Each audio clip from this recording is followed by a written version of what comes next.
Hey, Glenn. I had to put some socks and a jumper on because it's real cold. But I'm good. I'm good now. I'm all prepped and set up for the cold winter. Cold winter night, anyway. Oh, I hope you're doing well, Glenn. It's good to see you again. Jumped from Sunny's to here. It's lovely to see you. Oh, just taking a moment to warm up under my blanket and in my warm clothes. Because I am chilly. And because my heater doesn't work. Sort of. Oh no. Kitchen Grubbo's not here. Quick, I gotta run. I gotta jump to a drawing screen. Wrong screen. Ah, Kitchen Grubbo. No, Kitchen Grubbo wasn't there. It's not on that screen. No, Kitchen Grubbo. Hold on, let me re-redeem that for you. Don't worry. Let me do a Kitchen Grubbo for you. Ah, dang it. It's on cooldown. I have no, like, immunity to that fucking cooldown. I could always just... No, if I make the cooldown any shorter, people will abuse it. That's why it's why we have rules. It's why we have rules. Report reward. No, don't want to do that. I will get it for you. I will redeem it. We can start drawing anytime. Kitchen Grubbos are forever. Where's Kitchen Grubbo? I'm just gonna... I can put it into the test. That kind of blocks. Not blocks, that kind of negates the cooldown.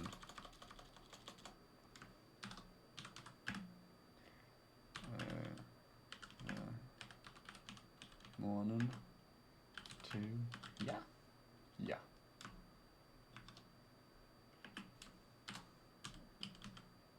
Today's soup is with potatoes.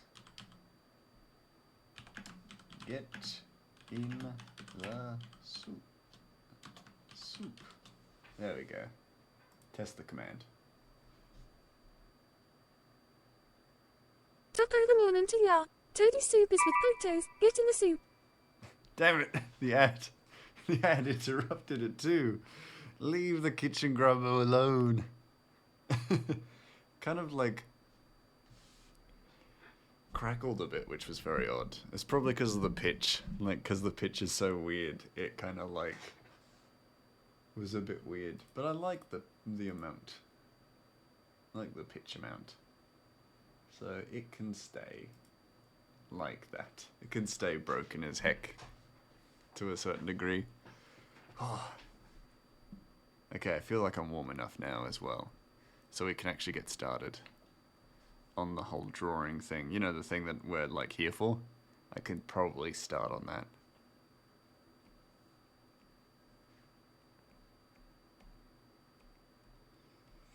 Line work, and I'm actually going to make this just that bit bigger. Just that bit bigger.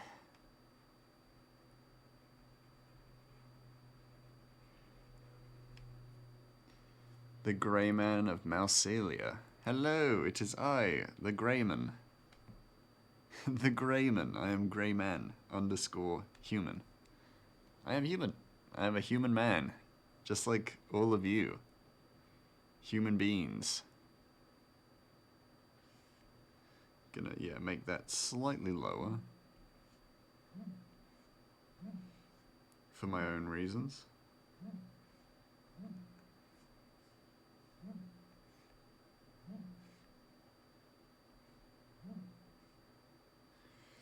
How you doing, Cryo? How you been? How has your day been? good, bad, indifferent. A little bit of all three.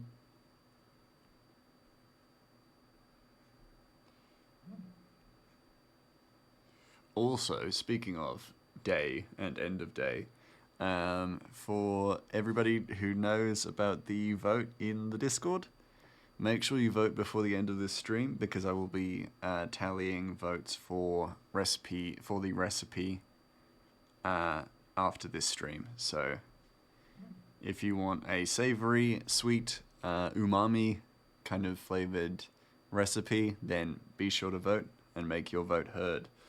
I've been Gimmon, now I'm cooking din din. Nice. That sounds like a very good evening. But yeah. Yeah, make sure you vote. If you've got an opinion, make sure you vote.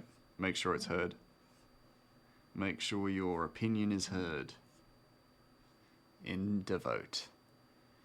And I have bitter and sour in there, but I'm like, if people vote for that, there are going to be consequences. You should not be voting for bitter or sour. It's a snack. You don't want a bitter snack. I mean, maybe you would, but maybe not. But also the thing about the snacks is that, like, because it's kind of a versatile... this is, like, one of the more versatile of the recipes or recipe sets, because it's like a snack could be a dessert or, you know, a confectionery item. So that's why I've included sweet. So yeah. Give bitter snack. Yeah, could do. If there are enough votes for it, then yeah, technically, I would have to provide you with a recipe for that.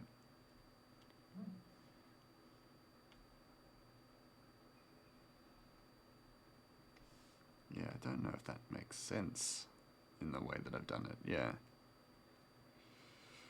But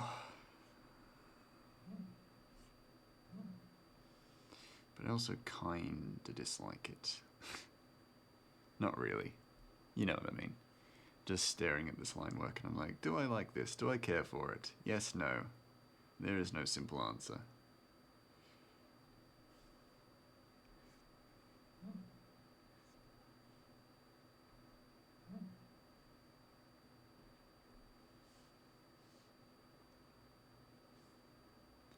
Because, like, on one hand, yes.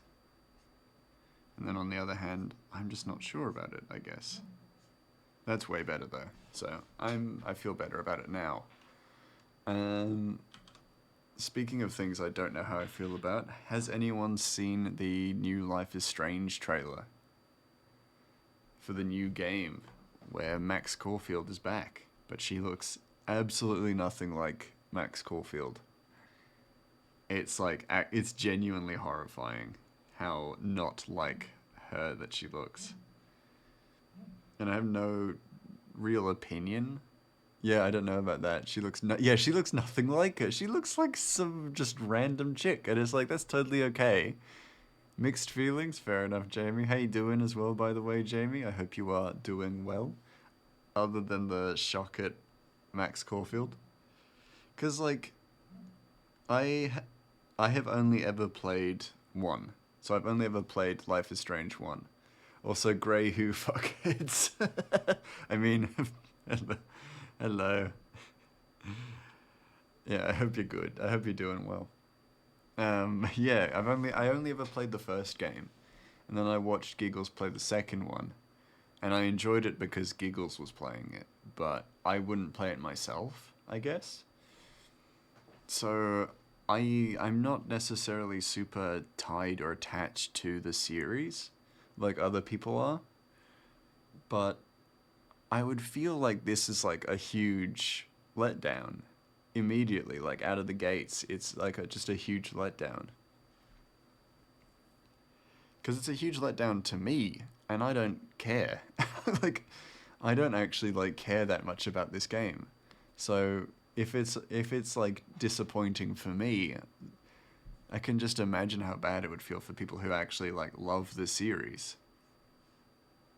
Because I can fully imagine people actually, like, there are plenty of people who genuinely adore this series. more so like adore it because of Max and Chloe. Chloe doesn't appear at all in the trailer or the gameplay trailer that I've seen, which is a real bad sign for those Chloe Max stands, who I may have never like fully agreed with, but like I'm not gonna stop them from dreaming. So I feel very weird about this game, you know? Is this how I'm supposed to be drawing this? I don't know. I don't think so. She's putting her hat back on. And I do not feel like it's good. They did put talk about Chloe in the showcase. Oh, that's cool. I don't think that's good enough, though. I don't think that's enough, though, right? Surely. What I just erased. Oh, no! Redo. Because it's like... I don't know how much you want to know. Go ahead and spoil it for me if you want to, because I don't mind. I'm not gonna play it. Like, I have no intention of playing it. It looks terrible. It looks awful. And I've played one. That's it. That's all I wanted. I got my Life is Strange fill from the one game, the original. And I'm definitely not gonna play that. Unless, of course, people are like, oh, Grey Mouse, please play all the Life is Stranges. Then I might. But I don't think so. I think it'd take a lot to convince me.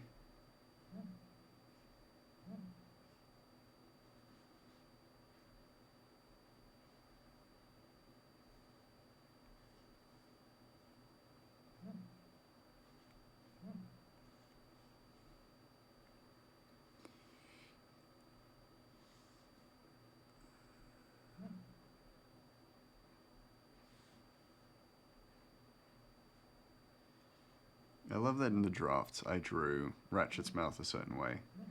And since then I have never drawn it that way. Oh, thank you so much for the raid, Sonny and Logan. What are you doing here? Hello, hello, hello. Welcome all from Sonny's chat. How you all doing? Hello, Giggles. Hello, hello, hello. How you all doing? Give me a moment while I give a shout out to Sonny.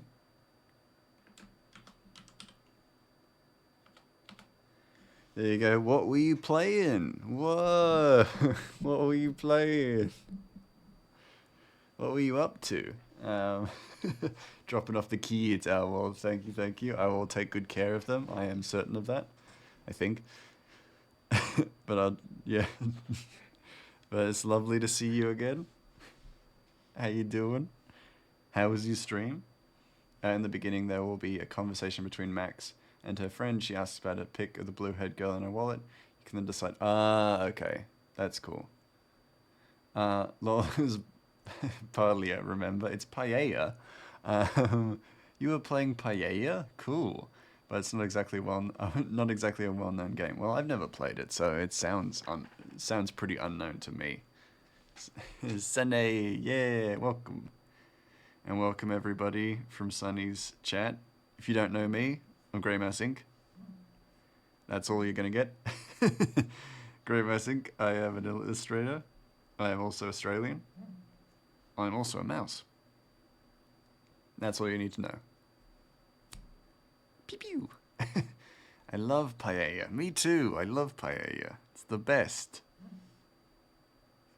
We are currently talking about the new Life is Strange trailer.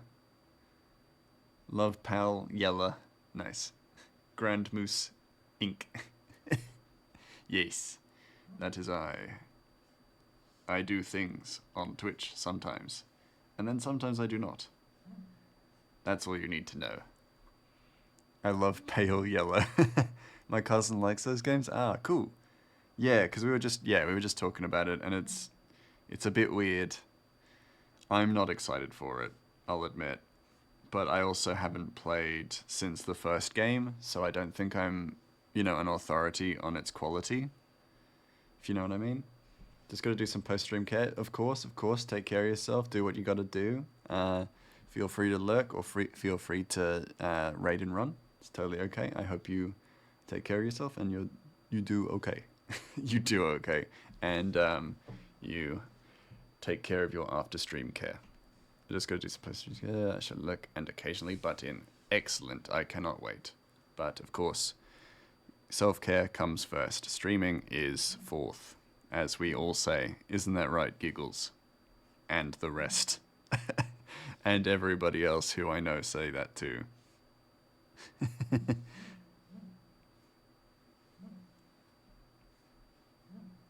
Let me just get this hair down. Because Ratchet's hair is just a little bit too big. Too big and in the way.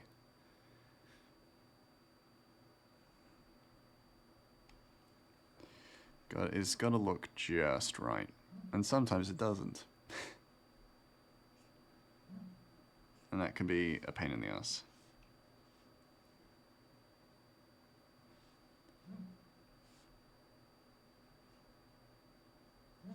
His little hair loopies are a little bit deeper.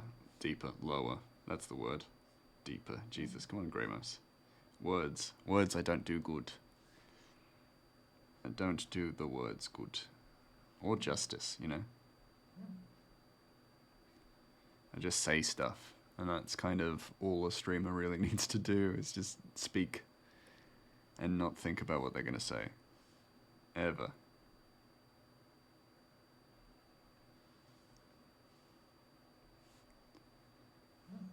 Because he's also sitting kind of side on, so I'm actually kind of free to go a little mental with the perspective. Not perspective, with the scarf and stuff.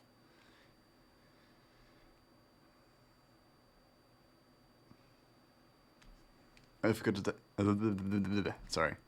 to say, for those of you who actually don't know who I am, I'm currently working on a comic series following the fantasy adventures of a goblin rogue known as Ratchet, as he forms a team of other goblins to steal gold from giants. It is known as Ratchet and the Beanstalk Brigade, or also lovingly called Rat Baby. The first 2 chapters are available on Tapas, and this is chapter 3. There we go, the actual rundown of what I do. When I saw that the Life is Strange game will be about Max again and her friend dying, I was disappointed. Felt a little too familiar. Yeah, it does kind of feel like a rehash. Also, she's got a new power, so she can't rewind time anymore, but she can jump into another dimension. Spoilers, everybody. I mean, it's not a spoiler, it's in the trailer. So I feel like that's kind of fair enough to not spoil, but to say. But it's like, oh, well, you know, Max now doesn't rewind time. She jumps dimensions. And it's like, really? The power of foresight. Yeah. Hindsight. Yeah. Even more so, isn't it? I definitely felt like they were kind of beating a dead horse. Beating a dead cow. No, beating a dead horse. I knew someone who used to say milking a dead cow, and so that's stuck in my head. The power of critical thinking, yeah. With the True Colors game, I was like, oh, she's got empathy. Like, that was her power. She's got empathy. She can empathize. Like, super empathy, of course, but, like, her power is essentially that she can feel what other people are feeling, which most of us would call empathy. And so I was like, okay, this feels like beating a dead horse. Because this barely feels like an interesting power. So I'm definitely not going to play this game. But if people enjoy it, people enjoy it. This one I don't care about at all. The power of knowing how much water to cook rice without measuring. Oh, I would take that power. That power sounds amazing. You can just pour it. You just pour it into the pan and you just know. How does one learn this power? The rice one? Or the empathy one? Because the empathy one, I would be a little bit nervous if you were asking how to learn that. Not too nervous, but like a little bit, you know? Because everybody has like a little bit of empathy. Rice, yeah, nice.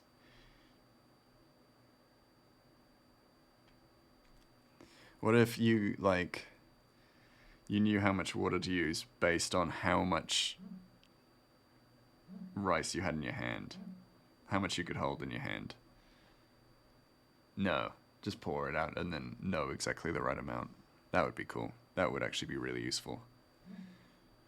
Everyday powers. That would be great.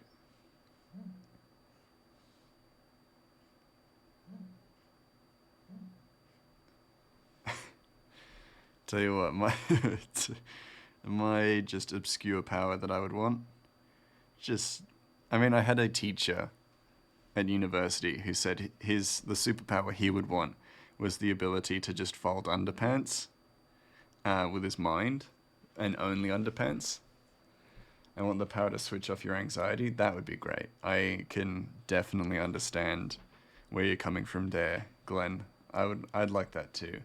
Yeah, but my uni professor, he wanted the power to be able to fold underpants with his mind.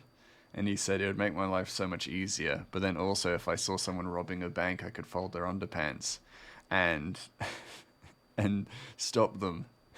And I was like, that's mental. That's actually batshit insane. That may be the craziest thing I've ever heard you say, Professor. But by God, I didn't respect it. You know? Respected that man so much. Even after that shit.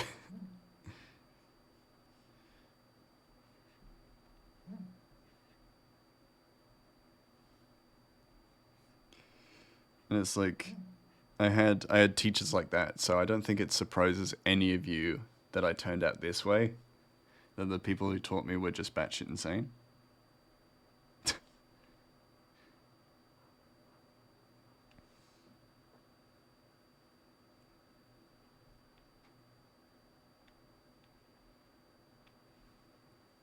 I missed the first part of this, but what would be your mundane superpower? I don't know. I don't know. Now that I've been talking about folding underpants, I don't know.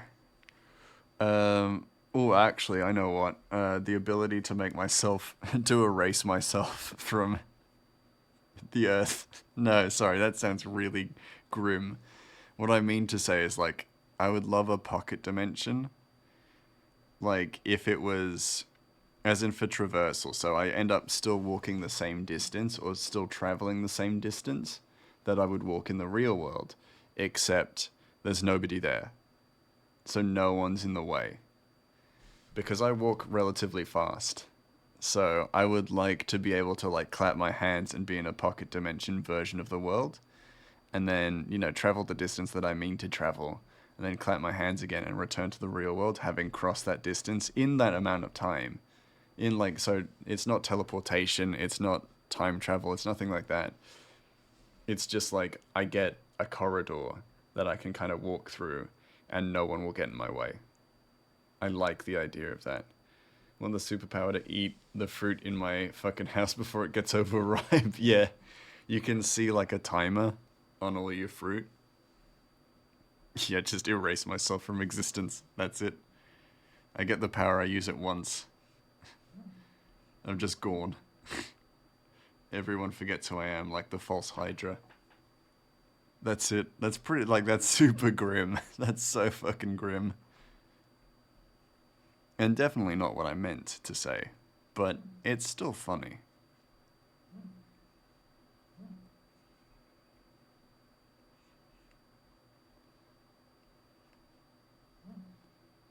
No, it's not. Because Richard's kind of looking forward. Oh, I dislike this. Let's make the goggles first. The goggly bits first. And then we do the rest. Yeah, there we go. There we go. I bet if you walked just clapping aggressively, you could create a pocket dimension and no one would get in your way. I mean, that's true, yeah. My own little pocket dimension. It's a little social bubble where no one gets in my way because they think I'm fucking batshit insane. Just clapping really aggressively and really loudly. Well then, like, you know, the crackheads on the street will think I'm one of them. So it's almost like a disguise as well. So I'd never encounter trouble because people would just think I'm addicted to crack.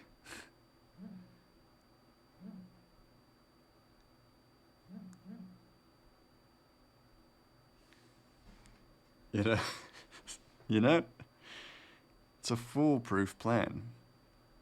No, I want the pocket dimension because then I can just like chill out a little bit as well. Because then I can sit on like a park bench if I get tired of walking for a bit. And no one's gonna like walk uncomfortably close to me while I'm sitting there.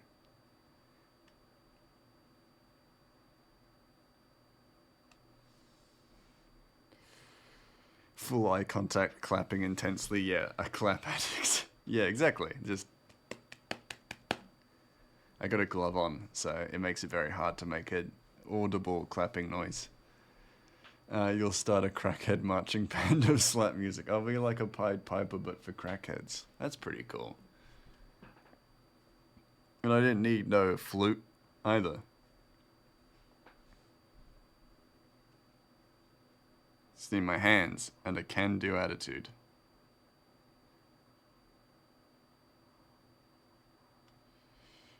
Oh.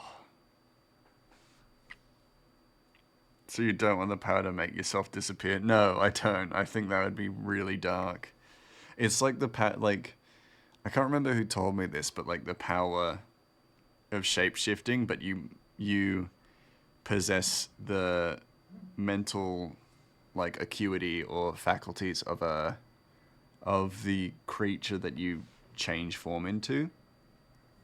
So then you basically you shapeshift once and then you gain you shapeshift into a cat and you gain the mental capabilities of a cat, so you completely forget who you were, who you are, and how to shapeshift back.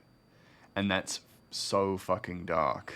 Like genuinely so dark to me. It's not a flute, it's a crack pipe. Yeah, that's fair. You are probably right there, yeah. It makes a different sound. Oh, definitely. Kind of a bubbling noise. But yeah, I can't remember who told me that, but I'm like, that's horrifying.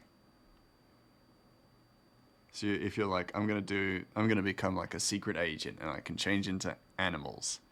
But then you change it to an animal once, and then you will have the brain capacity of that animal, and you've forgotten who you were. You don't know how to change yourself back.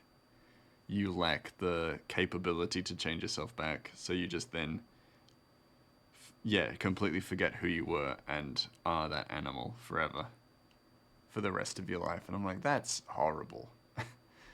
Why would you tell me this? Now I fear shape-shifting.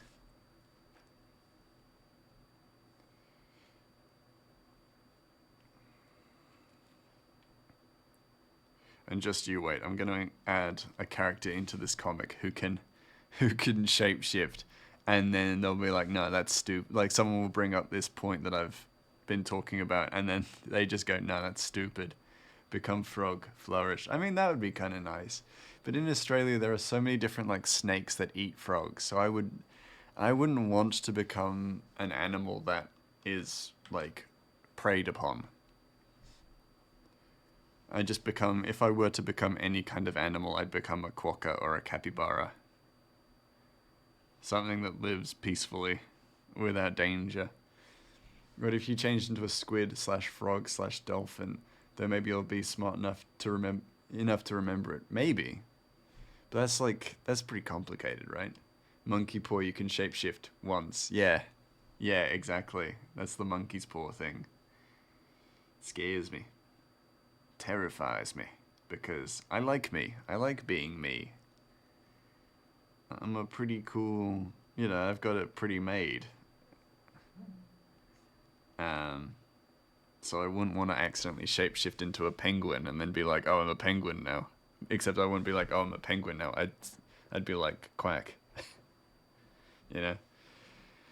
If you become a frog / toad and end up in my garden, you would be worshipped. Oh, golly, you make it feel more okay to become a frog then. How you doing, Gally? It's been a while. I hope you're doing well. Become a lobster or jellyfish and basically be immortal. Oh, yeah. Well, that's like one of the things in the lobster is that he wants to, if he were to not find a partner, he would want to become a lobster because then they live forever. They live for hundreds of years or many, many years. Hang on, it's shapeshift. Become triangle. Become trungle. Right?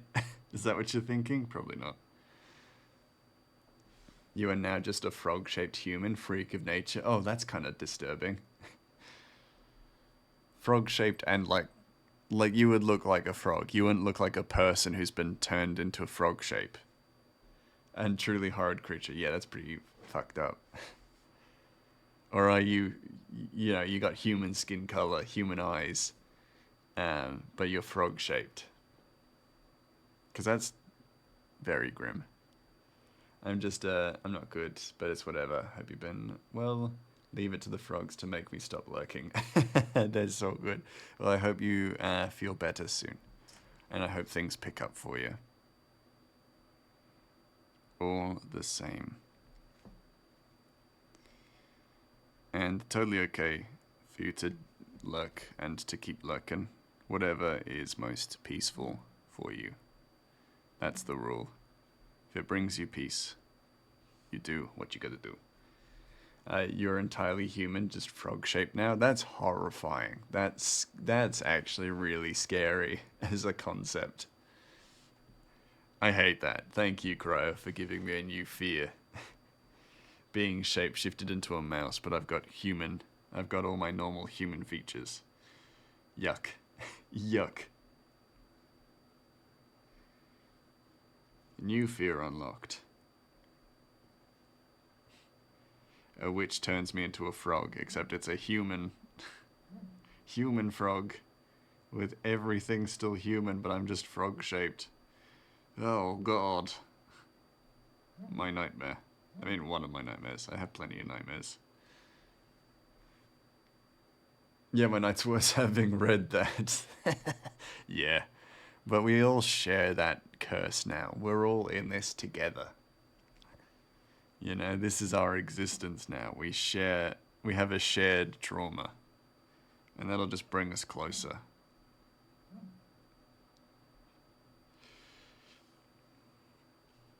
Tell you what, I had a nightmare many nights ago now, but I still remember it because it was truly horrifying.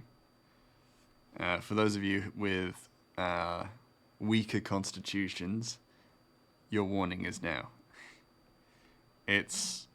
I'm only going to describe it, so it's not going to be quite so bad.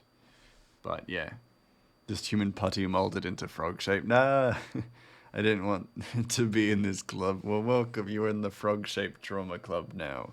Get over it. You're all welcome to the inner machinations or machinations of my mind. Yeah. Dear God. So I had a dream that I was on a hike with a coworker. I will never get over it. Oh no. That's not good. One day you'll forget about human-shaped frog. Why is it Santa? Oh, why did Santa just fall into my crotch?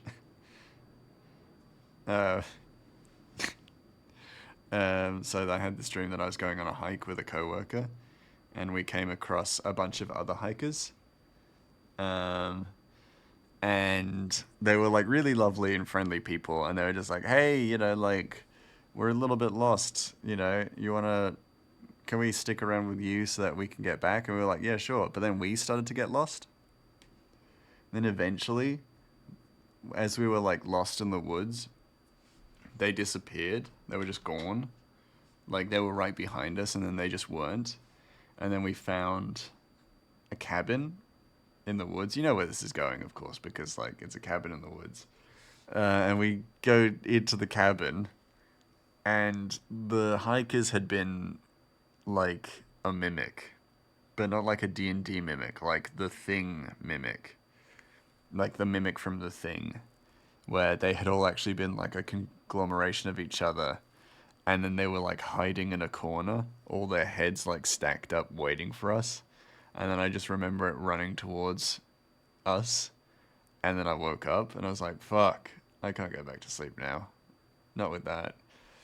I had a reoccurring nightmare for about a year when I was like 11 of the world being destroyed by a meteor. That's pretty fucked up. That's pretty bad. Please, I wondered why Santa fell it on you too, but I wasn't gonna say. Well, I had to say it. He fell into my crotch.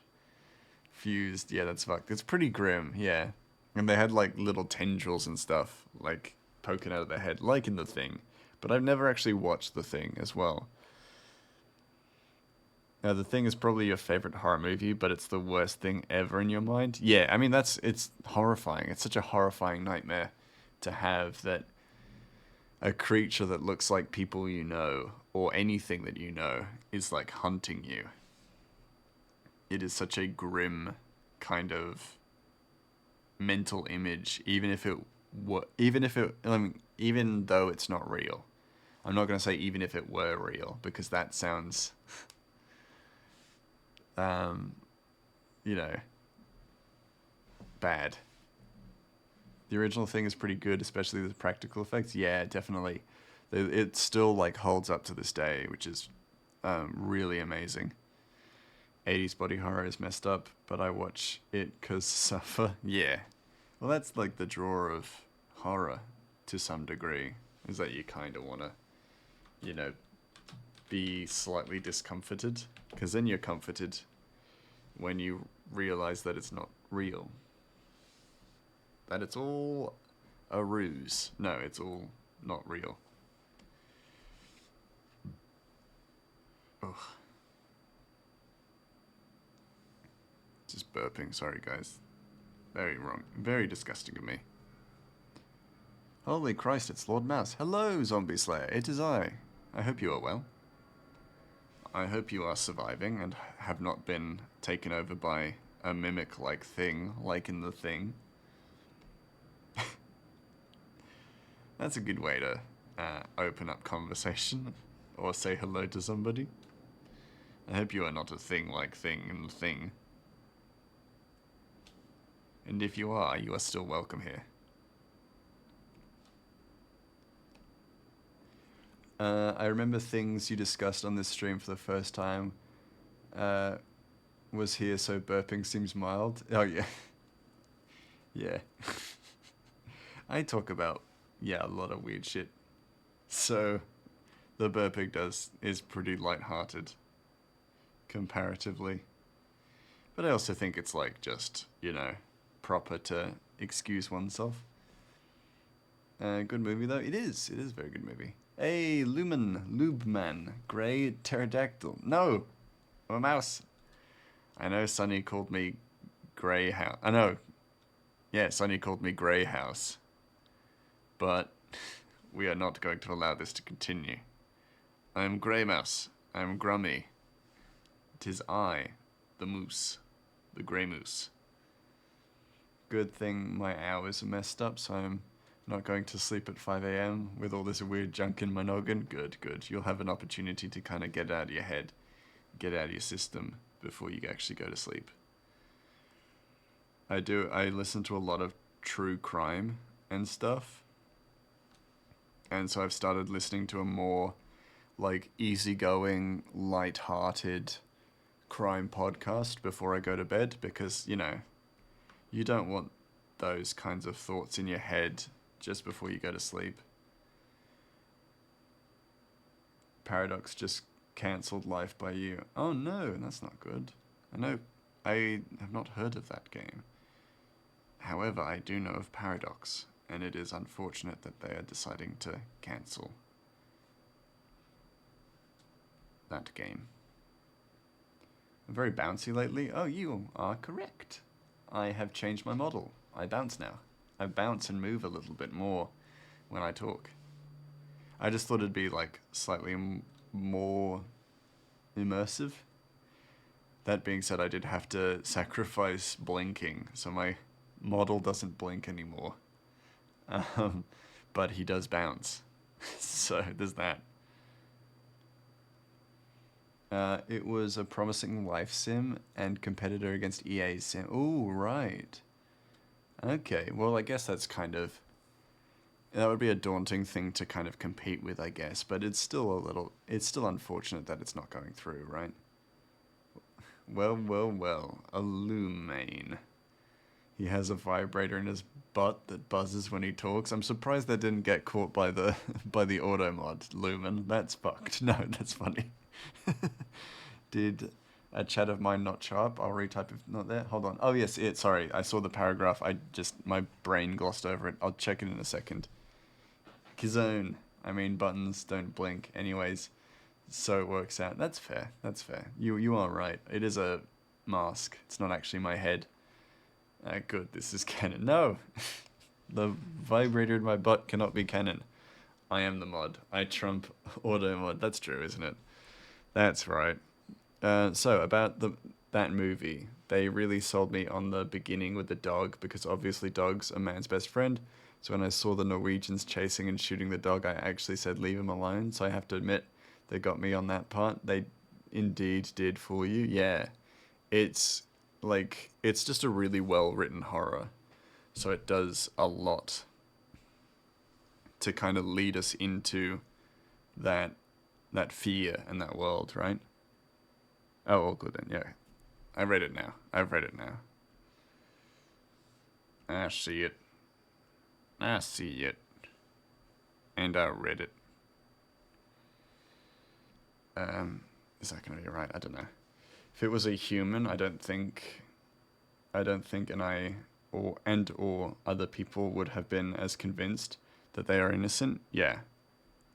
Because it's a dog, you have that kind of immediate response that they are innocent and that they aren't responsible for their actions, or at the very least they aren't responsible. They're just an animal, so it's animalistic thing as opposed to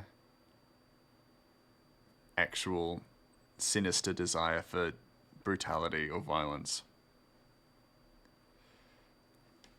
The dog they got for that part was super good, very eerie movements. Yeah, very well trained dog.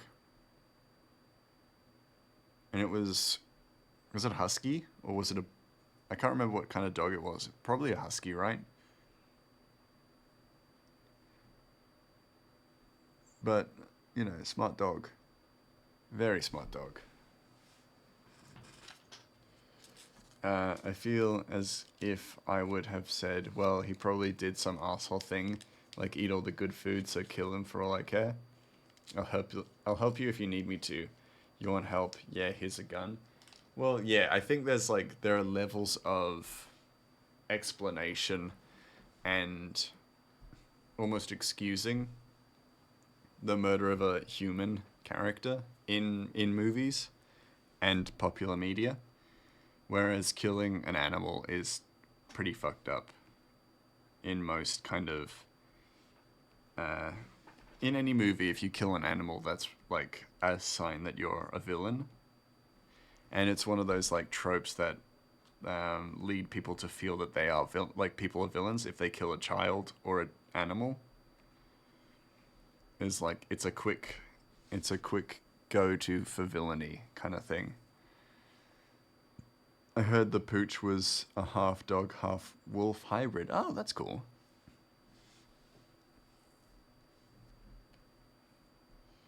So a mule, in the way a mule is a horse and a donkey hybrid. Correct? Incorrect? I don't know. Hunters are perceived as villains in movies, but they are the most normal people. Yeah, it's one of the oldest professions to a certain degree. Let me just get these lines. What really irks me is when there's a movie where the protagonist kills multiple people to get to the main baddie and goes, I'm gonna spare you. Main villain that orchestrated all of this. Yes, yeah. I think we've talked about that before, because I think a lot of us agree on that point, is that it's very much an ends don't justify the means kind of situation, where if you go that far, you may as well go all the way. And because most heroes, in quotation marks, don't, it's you're still a bad guy because you killed a bunch of people who were just doing their job. And that's pretty shitty. No matter how you kind of swing it, it's still pretty bad. 'Cause you killed peoples who was just doing jobs.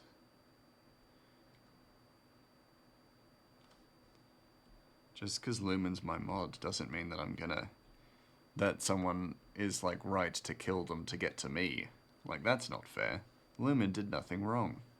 I mean, Lumen did plenty wrong, but not to do with, you know, my crimes. I don't think it's fair to punish Lumen for my crimes. 'Cause they are many. Many a crime has been committed by the mouse, to a certain degree.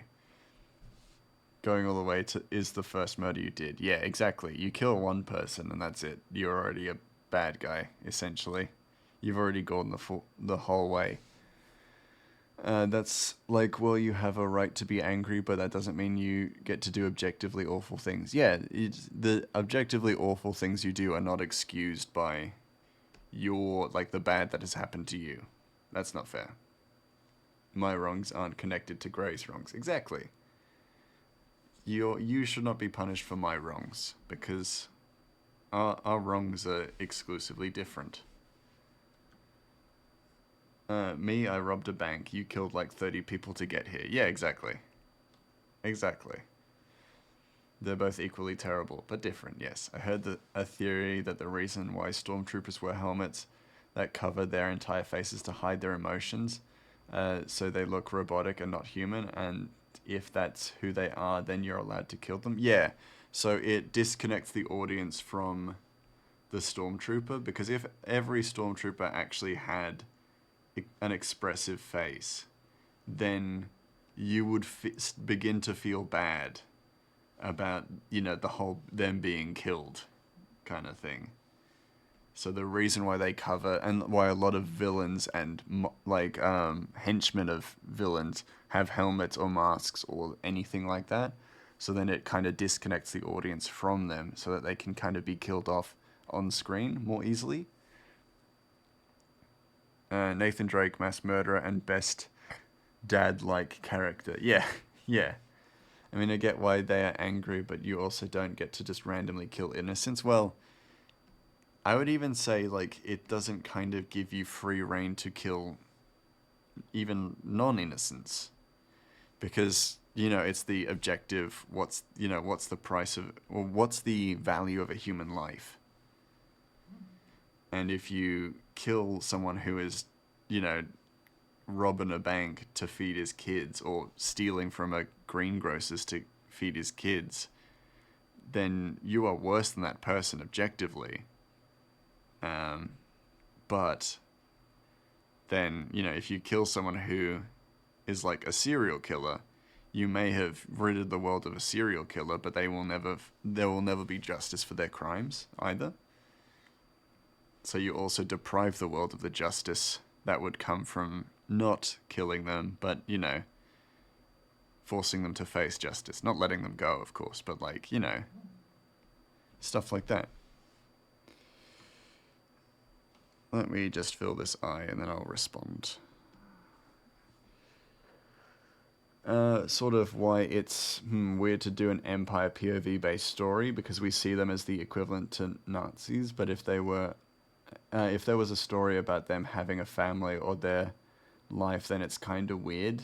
Wrong wording, I know, but that's what I got. No, I get what you mean. Like, it's interesting that a lot of, like, media now is kind of tipping to try and face the POV of some of the villains, because then it doesn't necessarily blur the lines between what is right and wrong. It makes it confusing for us to side with the heroes, and that makes it quite difficult. And if it's written badly, then you really struggle. And the thing is, it's not easy to write compelling villains that you can understand their side for, without having people empathize with them. But also, they are people. Or if they are complex characters, then people are going to empathize with them anyway. So really, the end goal isn't actually to stop people from empathizing with the villains. It's that you understand that people will. And figuring out how exactly to navigate that in a way that people can still condone or not condone their actions, but then also somewhat understand where they were coming from. You know? The value of a human life is $10 million. That's, I mean, you know what? Fair enough. That's pretty good. Yeah, exactly. You steal the justice from other people and the victims won't realize what happened. Also, people won't know that they were a serial killer. Yeah, Walter White. Yes, that's a good example, yeah. Because, like, Walter White's actions, were bad. However, you can understand how he got there. As well, the value of a human life is greatly diminished if they stop my D&D character from getting a full night's sleep. Noted. Law-abiding citizen is under the umbrella of anti-heroes, or which else they are called, which, by the way, really good movie, should watch if anyone hasn't. Oh, anti-hero? Or law-abiding citizen. Sorry, what is the movie? There's a lot of things in there that could be a title for a movie, so I don't necessarily know which is. Agree with this 100%? Law-abiding citizen. Oh, no, you're good. I just didn't understand. Don't worry. It's because I'm doing two things at once. Law-abiding citizen is a great movie. Cool. I will add it to my list then. If y'all are recommending it, I'll add it. Because I'm sure it's good then. If Lumen and Zombie say it's good, I trust that. But if Cryo says it's bad, then I would trust that too. I look over, waiting for the discourse. Just say stuff for the sake of it. Yep, there we go. Also, why I hate people glorifying characters like Tommy Shelby in Peaky Blinders. Bro, have you not seen the show? Yeah, you trust me? That was your first and last mistake. No, Lumen, my life will be in your hands in October. You could poison a single nug and then I'm dead. Dead like bread. And I'd only have myself to blame. Me, Gramoose. Yeah, but yeah, really good movie as well. I can't totally blame him. Oh no. Oh no. Oh, the character, not Lumen for doing whatever he plans on doing to me. With my life in his hands.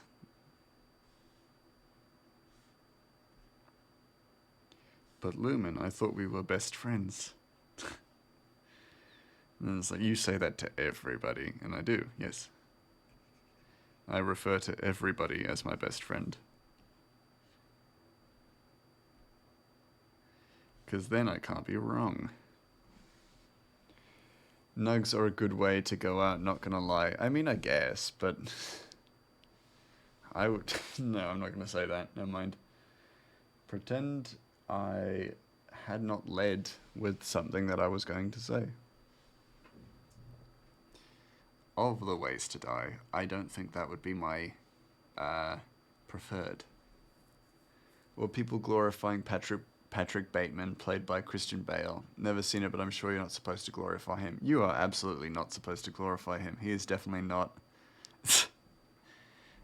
definitely not a role model, for lack of a better word.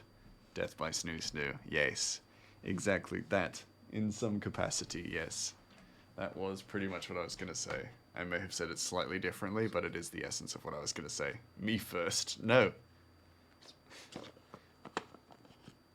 He's not good.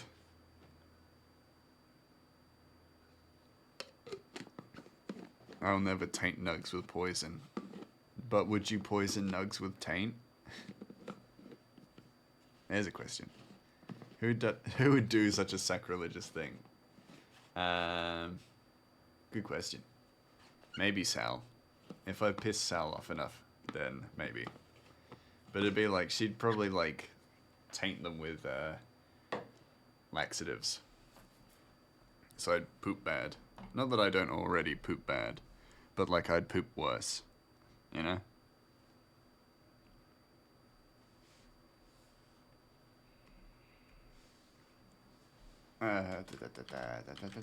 Shadows. Oh, Lord. Yeah. Oh no, she's not a spiteful person. She'd just take it. Oh. Well, then I feel bad. I feel bad for all the teasing that I have somewhat done. Just the pooping the pants stuff. Everything else is fine. Every other one of my jokes is totally okay then. Sal will fill your water with creatine when you're not looking. That sounds like something you would do. Cryo, you're the one who has access to creatine. They don't call it crebotine for nothing.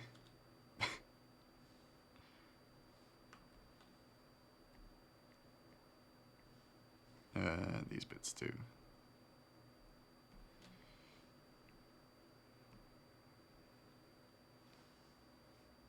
You're not getting your fibers in. Sadly not. I mean, kind of. I'm sort of getting my fibers in. I'm definitely getting my, like, clothing fibers in. I'm eating them. Eating them in spades. But then, you know, like, cable fibers, maybe not quite as much. Because I just don't have time. Are you gonna buy, you know, cost of living's gone up, so, like, cost of cables has gone up too, and I can't keep spending that kind of money. You know, just on sustenance, you know, it's crazy. I've been eating all of my kiwi fruit with the skin on lately. Oh, damn. That's pretty hardcore. Oh, Jesus. Yeah. My God.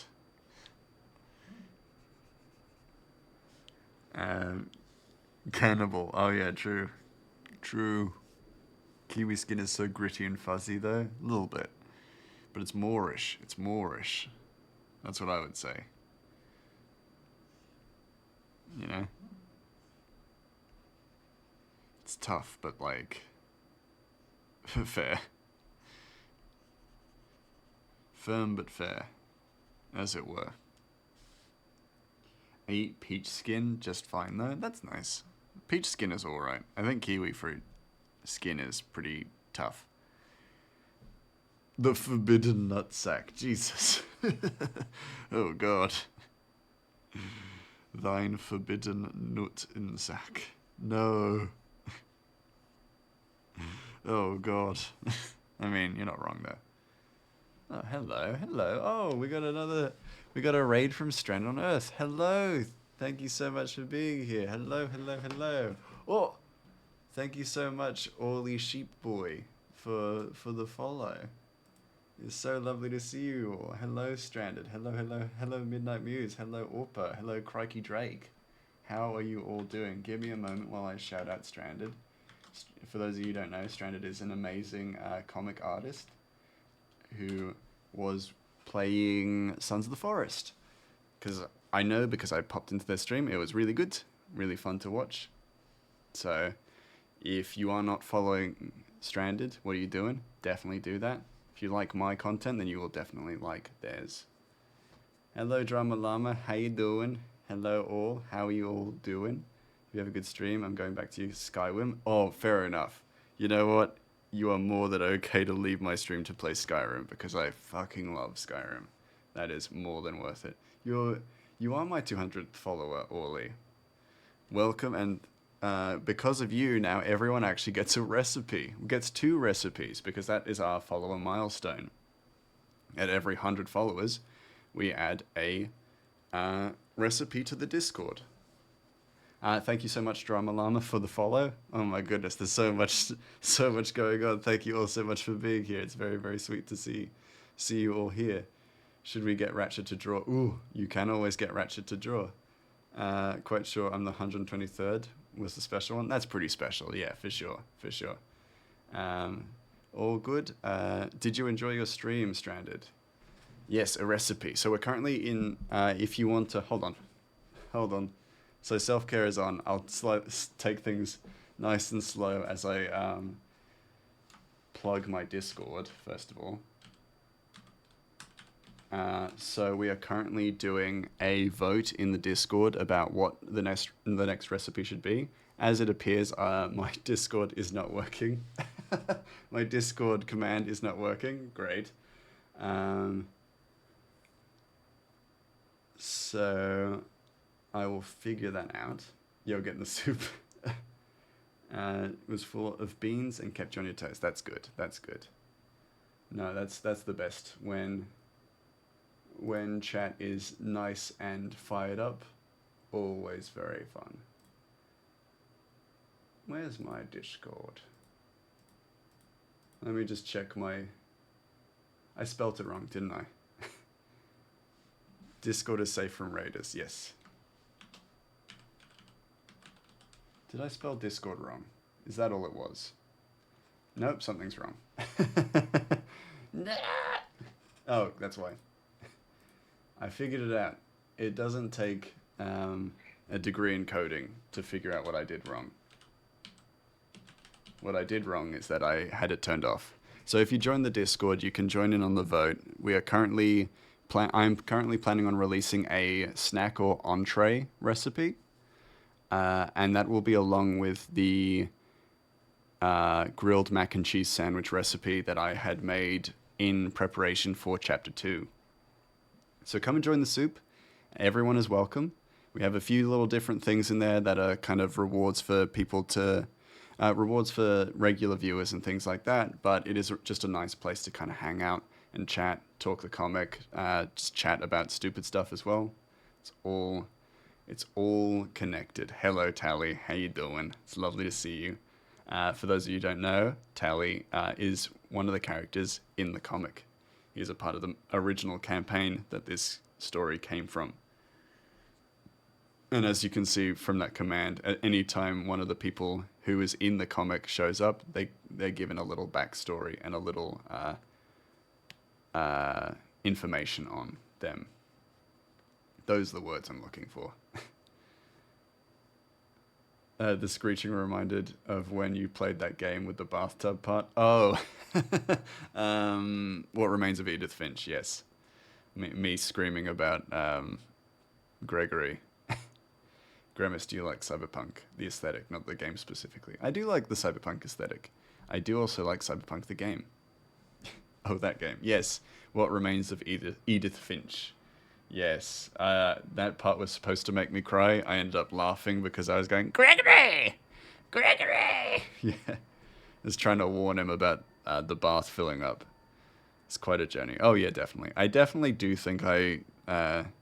was brought to tears a few times in that game, just because it's such a beautifully grim story. You know, it's like, it's really horrible, but then also quite a beautiful journey and exploration of what life is as well. I made wish poutine for dinner because I didn't know what else to make. That's fair. Well, poutine is great. I didn't realize the bathtub was meant to be sad at first either, because all of the screeching and flailing. Yeah, exactly. I definitely kind of dissipated a lot of those sad feelings because I was too busy like screeching. That's for sure. It's a good way to describe it. Yeah, it's one of those ones. I think that What Remains of Edith Finch and Road 96 have had some pretty profound effects on me on stream. Remember the music got to you on one point? Yes, that is correct. So Milton's theme in Milton's Tower made me not burst into tears, but I started crying because it was one of the songs that I used for writing Ratchet's character. And it reminded me of it because I had stopped listening to it while writing Ratchet's character years ago. And it kind of reminded me of how far I've come. Even though I'm only on chapter 3, I've done so much and come so far as an illustrator and an artist, and it made me cry. But Milton also, as the story, was very tough because like there were no answers and there was no closure, and that was heartbreaking. I put a Steam link in your games channel, which looks pretty cool. Ooh, I'll definitely check it out. The screeching, yeah. So when I was pretending to be the frog in the bathtub because you control the frog in that bit. And so I was like, Gregory! Gregory! I must warn you, your parents, they're getting a divorce. That was basically, that's what I was doing. And I was like, I'm your guardian angel. But I was doing a terrible job of protecting him, that's for sure. Hugs. Oh, thank you. Oh. Uh-oh. Well, it looks like Grey Mouse is going to had to step out for a moment. I've come to take his place. I don't know what we're drawing, but that character kind of looks familiar. Hello all, how are you all doing? I'm Ratchet, for those of you who don't know. Yeah, I have a clip somewhere. I think so. I think Grey Mouse has a clip of his Gregory antics. You talked about making Gregory a command or something. I think so, yeah. I think he did do that.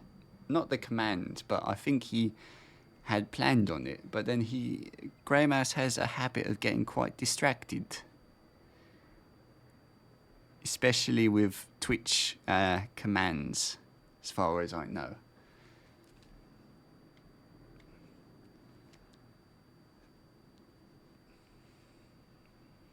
But that's okay, he's got time. He regularly makes different commands and things. I wouldn't exist in this capacity if it weren't for his easily distractedness. Hello, Stranded on Earth. Thank you so much. I heard that you raided. I hope that you didn't pillage any villages while you were raiding, because those people are just trying to live their day to day. But I have heard that it is a good thing, so thank you for that. Distracted on Twitch doesn't sound realistic. I guess not. Some people are quite focused. Hello, Glendolyn. How are you doing? I hope you are well. I hope you are living your best life. Or if you are not, I hope it becomes your best life, because it's exactly what you deserve. So I have to lurk, but it's dinner time for you. Fair enough. I hope you have a lovely dinner. I was playing a game that involved pillaging. Oh no! I hope you didn't pillage any innocent villages. That would be terrible. Have a good dinner, yes. Too sweet? Oh, no, you're too sweet. Oh, I just dropped something. That's not good. It's okay, someone will pick it up. I'm a little too short to pick certain things up if they fall somewhere really high. That doesn't make sense at all, sorry. I love this. You're slightly more Cockney than I expected. Yeah, well, I don't know what Cockney is. I grew up in various different parts of Regale, so I don't know what Cockney is. I guess you're referring to my accent. I just sound like my dad, a little bit. To a certain degree, I guess, one would say. Because it was just us on the road, and he used to teach me to read and write. And so he had a very thick accent. And he spoke with a very strange patter, as it were. So I guess I got it from him. You know how he is. You know how it is, your parents sound a little bit like that. Have fun, enjoy your dinner, Stranded. I hope it is very edible. But I'm not a talented artist. I am a goblin. I'm a goblin who sometimes likes to draw. But I don't think I'm necessarily very good. I just have a lot of enthusiasm for it, you know? And I think that's what makes it so much better. If you have a little bit of enthusiasm for your craft. Because you could be terrible at it. But if you're enjoying it, then you're a master. That's what I think anyway. You're welcome to disagree with me, but I will not step off this hill. I truly believe that. Cockney is what I like to call smaller green men. Oh, interesting. I guess that makes sense.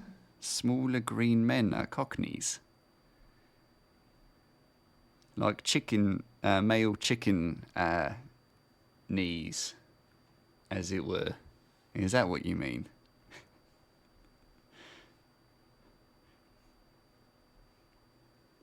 That makes a lot of sense now. I think I understand.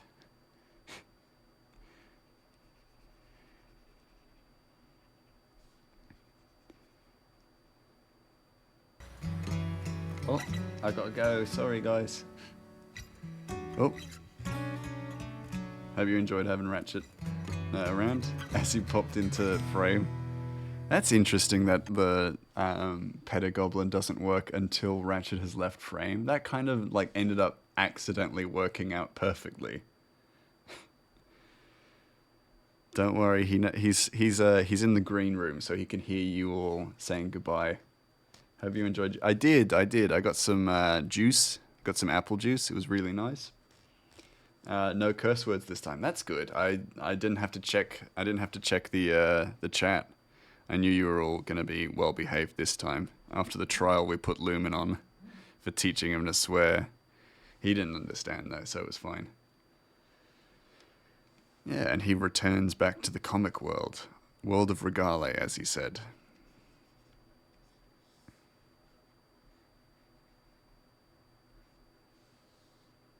But yeah, I hope you all enjoyed having him around. How many apples were sacrificed for my Joyce? For my Joyce, my dear, dear wife. No. I assume many apples. Not because I had a lot of juice, but because I just prefer to have many apples in my juice. Destroy many apples for my juice. It's just a personal choice thing.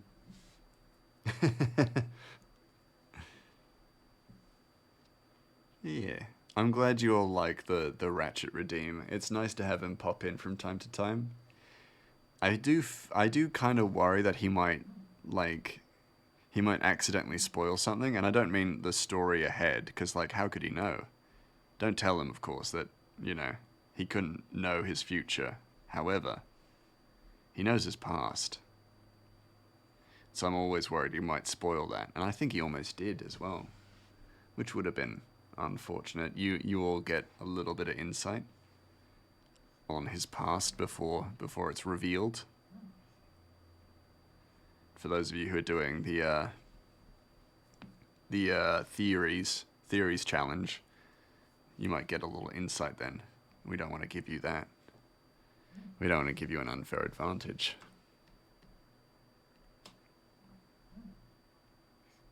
For those of you who are new to the Discord, we have a theories chat. Basically, it's a place where you can kind of theorize what's going to happen in the comic. And if you end up getting it right, you actually get prizes. Prizes and rewards for guessing correctly. I was actually halfway through typing "you voiced Ratchet in game. What does he sound like when Ratchet was redeemed?" Yeah, that's what he sounds like. He's as we know it to be. He's a little Cockney scamp. Ratchet doesn't know what Cockney is because in his world that's not a thing. The Cockney accent and even British isn't a thing.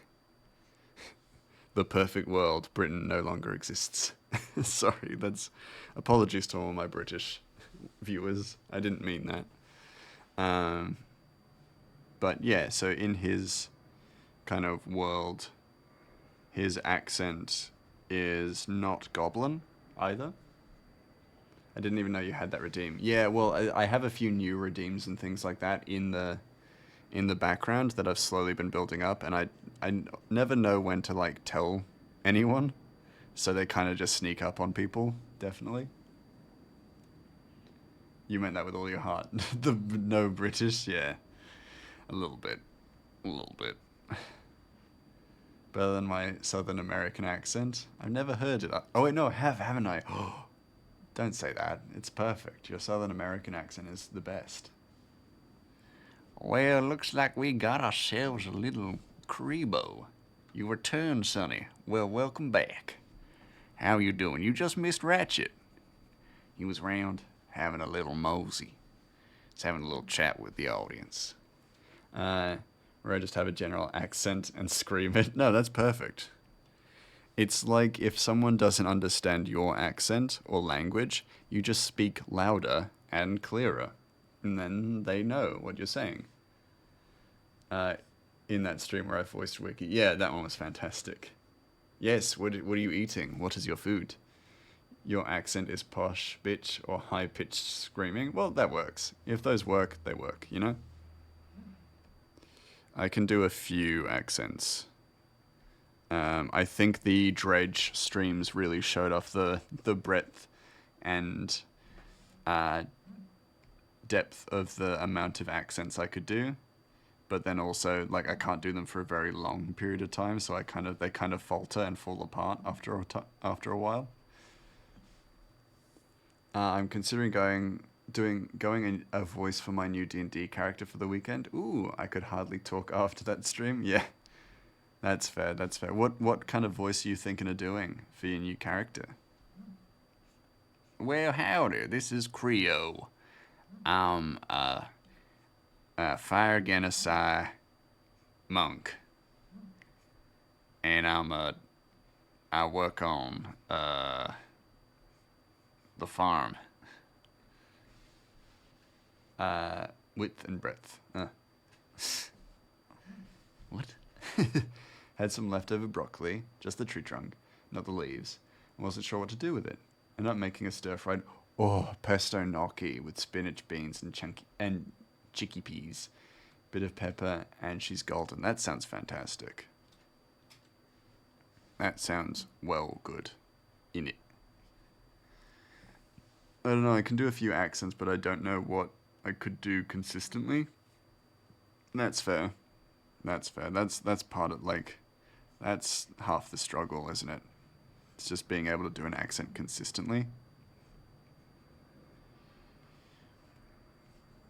Yeah, because, like, for the mayor in Dredge, I was Irish, and I could do that for a little while, but it was a little tough.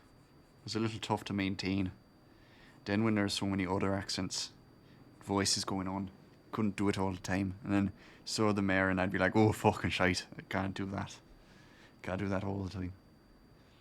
Will you grace us with an accent at the table? Ooh, you gotta. Well, now that you've not promised it, now that you've said it, you have to do it.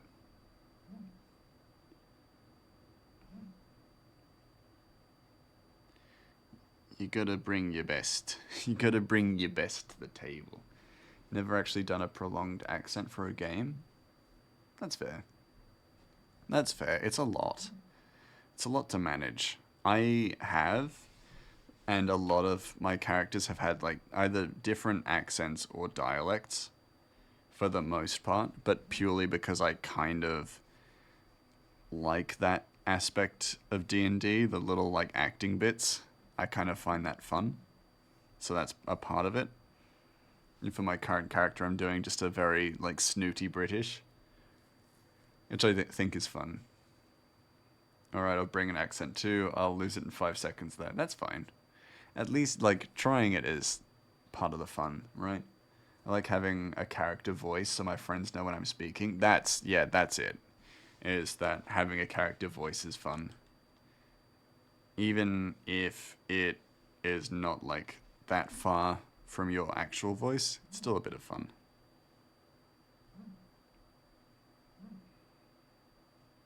No, I dislike that. That's fair. My go-to is a Scottish Irish, then a posh-ish formal. Yeah, I think those ones are the easiest go-tos for sure because they're just so good, and you hear them so much as well in media. So they're a good choice, for sure. I'm actually gonna just block out a lot of this side. Oh, I'm gonna have to erase a little bit there.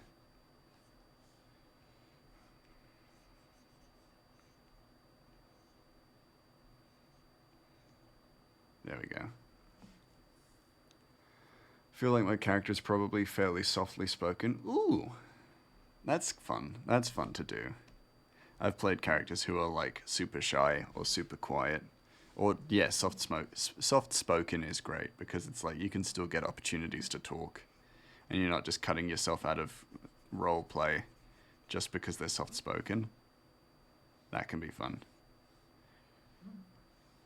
Ratchet was originally supposed to be one of those soft spoken characters, you know, that he would kind of sit in the background and not. We'll try not to get too much in the way, but then he kind of fell into the limelight very quickly. So it was a little bit impossible not to, like, have him talking all the time. As much as I can get my voice low and gravelly, ooh, that's fun. That's fun to do. Well, howdy, I'm a smooth-talking, deep south feller. My character is a tabaxi rogue, and I've not played either before. Ooh, his name is Fence. Excellent. Fantastic name. I would be keen to hear how that goes. I've never played a tabaxi myself either. However, I've played plenty of rogues. So, very fun. Very, very fun. I think they're, like, kind of unique. Rogues are really fun to play if you like that kind of... Because they're not great. Like, metagaming-wise, they're not great. So playing just genuinely is a lot of fun because you have to be quite cunning. When all else fails, just be Khajiit. Just be Khajiit. My favorite character I played was a powerful demigod with anxiety who had to roll to flee or stay every time he encountered an enemy. Tabaxis have a super strange naming convention. They do, don't they? I remember vaguely what they were, but I can't remember off the top of my head. They just need a short satyr voice by Danny DeVito to encourage them. Yes. I'm the trash man. I eat garbage. Yeah. Perfect.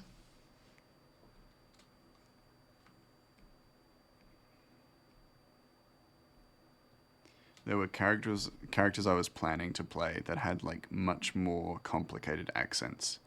Like I had a character in the background that I was planning on playing when I wanted to take a break from playing Ratchet, who was Polish and who had like the Polish dialect but sounded, practically, for the most part English but had this kind of dialect. And I was like, nah, that's too much work for a character who's going to be misunderstood. So I'm going to leave it. I'm going to not do that.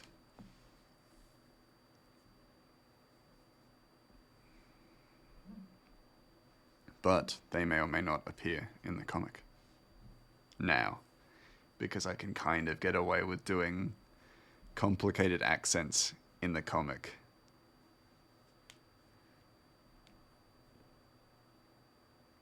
So yeah, it's the reward for turning like the D&D game into a comic, is that I can kind of get away with reintroducing characters who were slightly more complicated to roleplay as someone who's not an actor. But now as like a written character, they're like super fun to write for.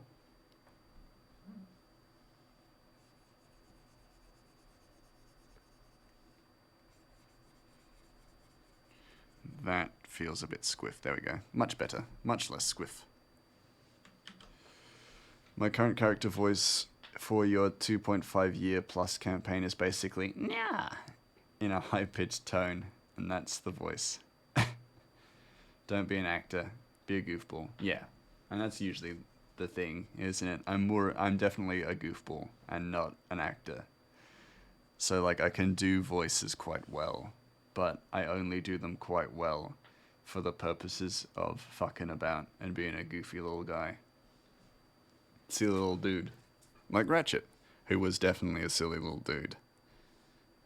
Silly little guy. And you'll get to see that in the comic, but in a slightly different capacity. Because I like to believe that the campaign Ratchet and comic Ratchet are kind of two completely different Ratchets.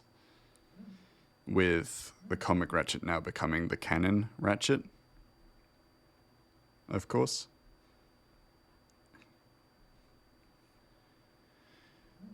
Because a lot of the time Ratchet kind of fell to being like the comedic relief, and then also a lot of the time became like, and then was also kind of weirdly the mother of the group at points, or the glue. And so I wanted him to kind of be his own character in the comic. So I put much more of a focus on making him his own character, which I'm really glad I did, because now we get to see a very kind of nuanced goblin being that I like. There's more balance to him, I think, and I think that makes more sense. And I think he needed that as well, because I didn't know how to do that in the comic. Not in the comic, in the campaign.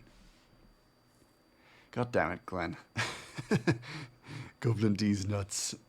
I feel when you care about the other characters and their morals and end up the paternal-maternal feel, yeah, that was definitely Ratchet. He had instances where he was kind of bringing people back together after a big fight, you know, and not as in like combat big fight, but actually like an actual big argument with each other around morals and things like that. And because Ratchet is a child, he kind of comes to things with a childlike innocence. And one of the biggest kind of compliments of him in the campaign was that he was willing to be the innocence of the party and show kindness when it almost felt like there wasn't going to be any kindness.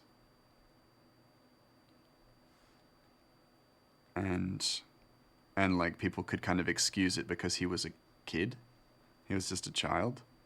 But then as it slowly kind of came to fruition, Ratchet was probably more mature than most kids his age, because he saw the evil that the world had presented and he was still willing to be kind. And I think that was the biggest thing about that made Ratchet so compelling to me, is that of course he would have seen the evils the world had to hand out, but he chose to continue to be kind, and that's the big thing, and that's why he continues to remain in my brain, and I kept thinking about him even years after the campaign had ended. Want to play Lethal Company again? Yeah, I do too. Lethal Company was so much fun. So much fun with everybody. I'm willing to be the hit points of the party. Oh, well, that's good. That's also a big thing, when someone is willing to just take the hits and stuff as well. Big shield of the party. Probably need to include more freckles from previous panels on Armella, because I definitely didn't draw any freckles in previous panels, which is fine. I'll get around to it. But yeah, it was the big reason why I found Ratchet so compelling. And it's been years since the campaign ended without resolution, and I still think about giving him that resolution, and it's why the comic exists. It's because I wanted him to have an ending to his story. On my Sunday sesh just gone, we did a boss fight, and I took 250% of my hit points worth of damage thanks to druid things and healing magic. Oh, wow. Damn, that's pretty hardcore. Painted my character mini the other day. I'll send you some pics. Yes, please do. That'd be awesome. Unprawn. My back. Jesus. Yeah, that's a lot of hit points. That's like a lot. Yeah, there are no freckles here, so I'm going to add freckles later. Because Armella deserves her freckles. They're the best. Something about freckles. Just cute. I just like freckles, you know? I don't always give my characters freckles, but when they have freckles, cute, you know? 1, 2, 3, 4. That's definitely not where that scar goes. 4, 5, and then there's one back there. Yeah, because she has 6 scars across her face. Your HP is 99 or 100. You can't remember which. That's a lot of hit points. What level are you? Grimace, do you have any plans for Saturday or Sunday evening? Currently? No. Sorry. Just sitting here with my eyes really widely open. No, I currently do not have any plans for Saturday or Sunday this week. I love that D&D is inspiring a generation of fantasy stories. I went and pre-ordered the Adventure Zone today. Ooh, I promise I can grammar. Bloody hell. I eventually understood what you meant, so don't worry. I got a few of the Adventure Zone books. Yeah, I read the comics. I read a few of the comics myself. They're great. They're really, really good. Level 14 Moon Druid with a bit of love in Constitution. That makes sense. That tracks. I got the first 3. Yes, I think I know the first 3. Oh, my friends lent me the first 3. Maybe we can get some peeps together for spontaneous lethal company. That'd be fun. I'd be down. I'd be real down for some spontaneous lethal company. I think on Saturday I will be prepping the recipe. The big recipe that I'll be releasing. Actually, also, at the end of this stream, I will post the grilled mac and cheese recipe because y'all deserve it. Y'all deserve that recipe now. So I'll post that in the Discord after the stream, which is actually in 30 minutes, which is pretty close. You don't have to wait too long now. Le Chef Mouse, thank you. I do what I can. I like to cook, and I thought I would share that with you all. But yeah, so on Saturday, I'll go to the markets and I'll grab all the food for what I'm currently planning on. And I won't tell anyone what it is yet. It'll be a nice little surprise for you all. But I think you'll like it. It's very cool. I love the Adventure Zone. I did too. I thought it was great. I think the art for it is fantastic. I would listen to the podcast, but my attention span is not very good. Could you also post the actual grilled mac and cheese to us? I could do that. Goes get his fork. I could do that. You will be horrified with the results. Shipping from Australia to pretty much the other side of the world for you, Orpa. You're not going to appreciate that. It's going to be like a horrific mold mess, if it even gets through like customs. I don't think either one of us want that. If you share the ingredients, we can guess the food. Probably, yeah.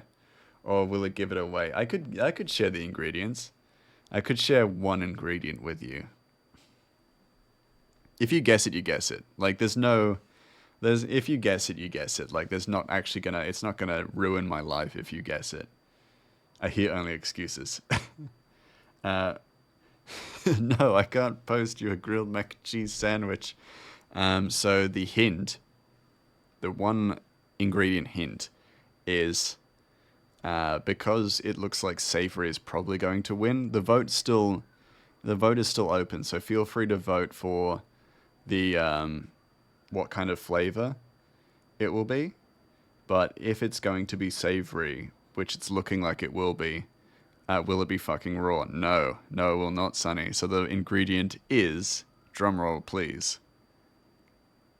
I assume you're all drum rolling. Potato. Only if you ask him nicely. I'll do it. Yeah. No, never mind. If you say cheese, it's not cheese. It is not cheese. Potato. Shepherd's pie. That's one of the recipes. However, it's not an entree. So it won't be shepherd's pie. Potato gratin, hash browns. Potatoes un gratin. It's not potatoes and gratin. You son of a bitch. Orpa. Gnocchi. Ooh, well, that's one of them. That's one of the recipes too, but that is also not really an entree or a snack. So Orpa got it. It's hash browns. But it'll be a kind of, I'm going to shape it uniquely. North. Yes, hash browns. Because I thought that would be a nice, and because it's a snack, I thought that would make a lot of sense. Or a side, not a side, sorry. Yeah, a little snack. Shape it weirdly, so I'm gonna mouse-shaped hash browns. That's kind of cute. I like that a lot. Feet-shaped, no, Glenn. Glenn, please. I mean, they would actually do quite well to be feet-shaped, but I'm not considering it. No, don't consider it. So yeah, so some of the foods and recipes and stuff, mushroom-shaped hash browns, that's actually really cute. I like that a lot.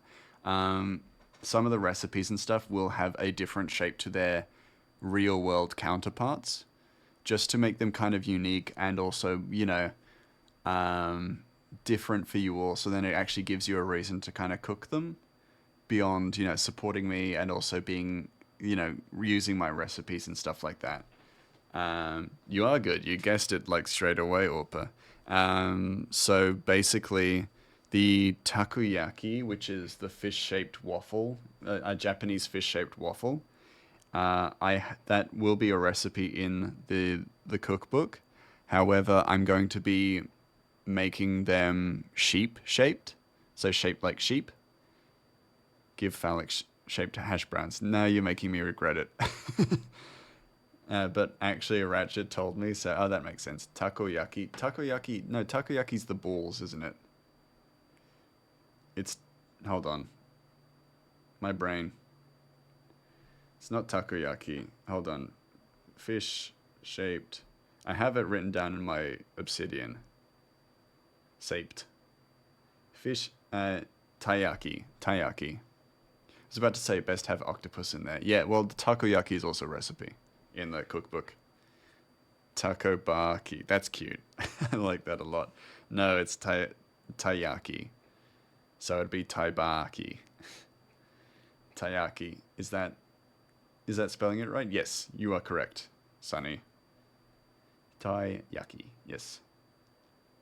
Takoyaki, I believe, is octopus balls. Yes, it is.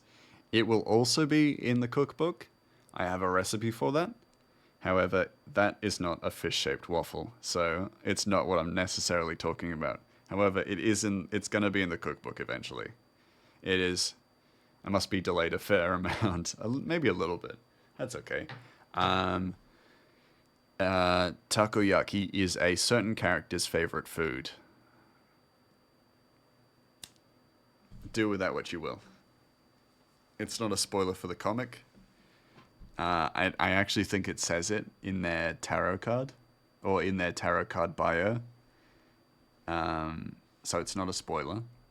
However, yes. A certain character's favorite food is takoyaki. And a certain other character's favorite food is taiyaki. Hence why they both exist. It's Giggles. It is. It is Giggles. You know what? No, I'm not going to say that, because Giggles is my friend. And I bully Giggles enough as it is. I don't think it's fair to say something that I would regret saying anyway. Because I love Giggles. Giggles is one of my faves. Giggles loves balls. Yeah, that was exactly what I was going to say. Though I don't know if Giggles would disagree with me there. That's the thing. That's another thing. So I feel like Giggles would be like, yeah. She'd own it, and then it wouldn't be funny. Because that's how you stop bullies. Is that you just agree with them. And then they're like, well, now I have no power against you. You are stronger than me. Giggles is your sister-in-law, so I'll bully her all I want. That makes sense. That's fair. That's just... that's like a right given to you through marriage. Does that make sense? She might disagree with liking octopus. Probably. She might protest. To a certain degree. Wouldn't surprise me. But she'd froth the balls. Good. Well, then she'll get something out of the recipe. There will be apple skeever, which is like it's like donut balls. So I think Giggles would probably prefer that. Now taking it very seriously as well. Yeah. So there's apple skeever in a recipe book. So if you dislike squid or octopus, then there will still be balls that you can munch on. A little bit of ball frothing. Yeah, exactly. Nothing wrong with that. Just a cheeky froth of the balls.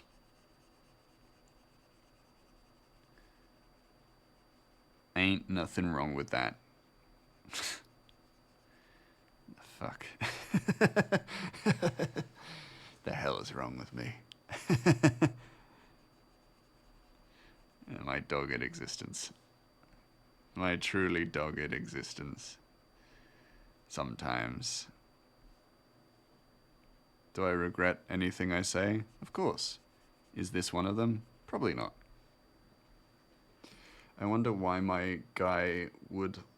what my guy would like to eat. If I stared at a picture of him long enough, I'd find something. Yeah. Well, that's one... So, genuinely, another reason why I have recipes is because one of the things I do in character... in my concept work is that when I'm writing characters, I write their favorite foods. Because for me, as a writer, it actually helps me gain a better understanding of their likes and dislikes, things that they actually care about, you know. Depending on their favorite food kind of tells you what their tastes are. So it's one of the things I do is that when I write a character, I write their favorite food, and that will tell me a little bit more about what it is about this character that makes them tick. Your new guy, it's probably have to be something high calorie or high carb to allow for his rage state. That's cool. That's a really cool concept. Not for Gray's comic. Oh my god, typing. I mean for Gray's comic character. Yeah, oh, you do mean for my character. Yeah, so a high calorie based one. And that's, yeah, completely up to you to decide on their favorite food. Because then ultimately, if you do have a favorite food for your character, it goes in the cookbook. Because I will make you a recipe for your character's favorite food, and then it'll show up. Which I think is a little bit of fun. And it's also another just big thank you for my mods, who are just the best. Who make my life so much better, and they help really like alleviate my anxiety about streaming. Not to mention that like a lot of my mods have been my friends, and I have, you know, watched their streams and been big fans of them for years as well. Like a good portion of my mods have been streamers who I have been a huge fan of long before I started streaming. So, you know. So maybe bro loves chocolate cake or any kind of baked goods. Ooh, that's cool. Like a sugar rush kind of thing. Always snacking on like cupcakes. Ooh, I like that. I do like that. It's a cool concept, you know? Because then also, yeah, I like the idea that a rage state would actually require, you know, fuel to burn. But it can kind of lie dormant as well. So it can kind of, like, you can eat and eat and eat, and then, like, Fat Gum from My Hero Academia, you kind of burn it all in your rage state. I like it. I'm a fan of that.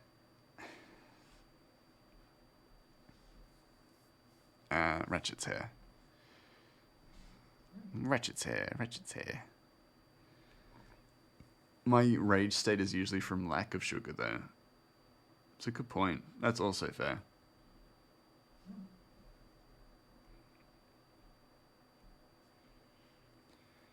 Yeah, that's kind of the thought. Yeah, because when he comes out of a rage, he's exhausted. Yeah, that's cool. Like, kind of crashes.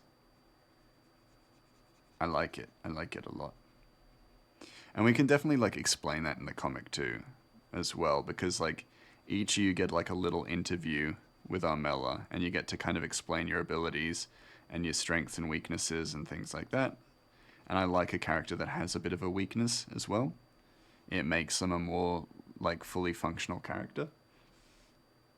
Oh, thank you, Zombie Slayer. I'll take a moment to stretch. Give me a moment as I kind of make this reflection, and then I'll actually quickly run to my fridge to get some water as well, because I'm running short. Everybody, be good while I'm away. I'll be right back. For Men's Mental Health Month, but obviously to anyone. Yes, also good, yeah. Take care of yourself. make sure to save your work if you're working on something. I will be right back. I'm grabbing some water, and you should grab some water too. Or some tea. Maybe not coffee if it's nighttime for you all. But if it's morning, maybe grab some coffee. Maybe kiss a penguin.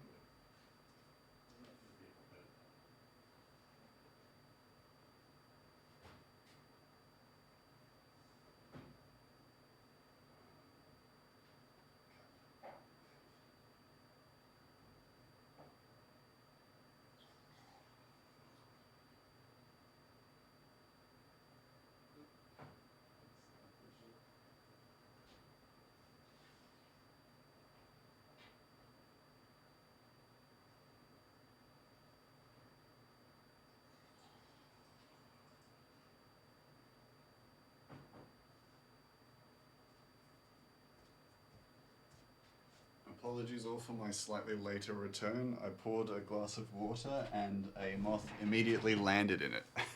So, squeeze your taints. Yeah, do your kegels. Get your kegels, get all kegely.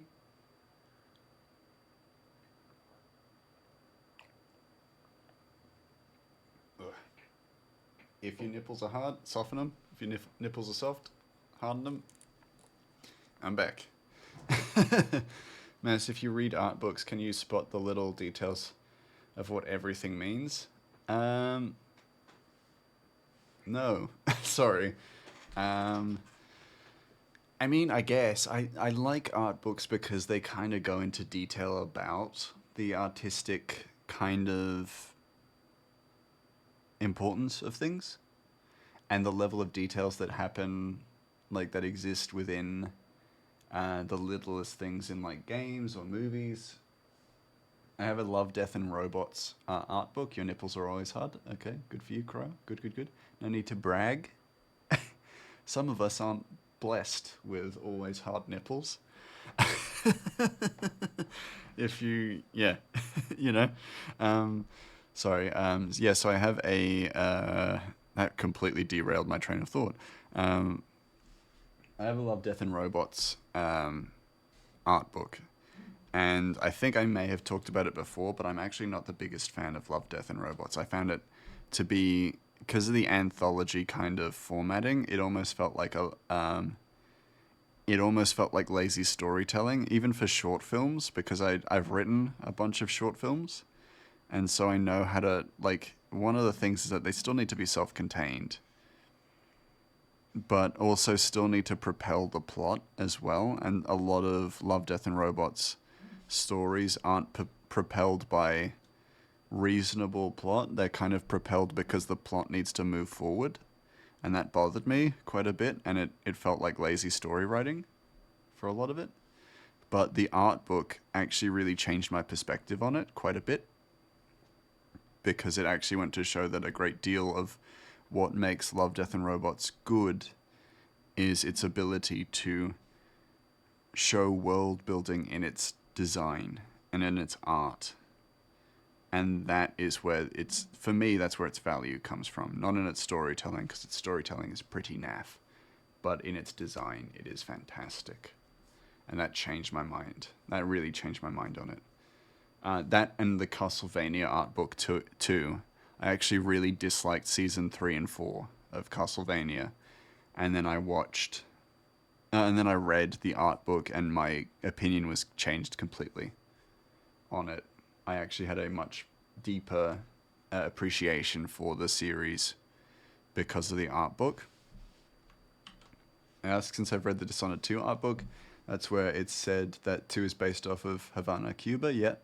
But I was thinking, I'm not sure what any of those drawings or sketches could be different, but I love this because it's Dishonored. If I'm incorrect, only 2 episodes were actually connected to each other, and that was it. Yeah, well, it's because, so, Love, Death, and Robots is an anthology series, so it's based around completely random stories based on the themes of sci-fi and brutality, and love, death, and robots, essentially.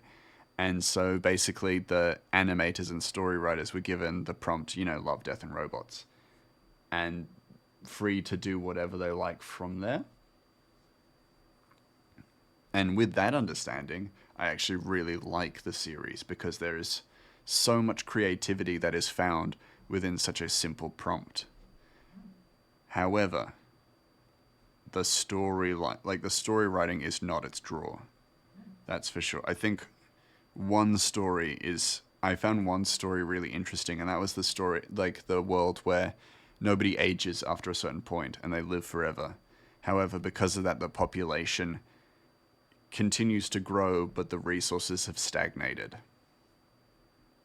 And so there is an entire like department set up to stop people from reproducing, because if you reproduce, the population gets bigger, the wealth disparity increases, things like that. And we follow one man who is basically in charge of that and basically has to make sure people aren't, having kids, essentially. But it's slowly wearing on him because, like, you're killing babies, essentially. Just so that you can continue to live in a world of abundance. And it breaks him slowly. And I find that really compelling as, like, a concept. But yeah. Love, Death and Robots just has the best animations ever, no matter what format they chose. Yeah, exactly. That's exactly it, Orpa. It's that the animation design is fantastic. Apologies for not understanding it, but is that the exact opposite of where a series or game or what have you gets too damn big for people to understand? Sometimes, yeah. Sometimes. When, like, the deeper intricacies are just too deep and too complicated to fully comprehend, then you actually start to lose people. Or with Love, Death and Robots, my issue was that in the story writing, though basically every single episode has to create a world system, create, like, the laws and rules of the world and world building, and then write a story within it, while also explaining enough for people to understand, but then also to tie it up at the end, because we will never see that world again. And I find that really, like, a really interesting and fun kind of limitation for writing. But I found that a lot of the stories in Love, Death and Robots fell very short on that.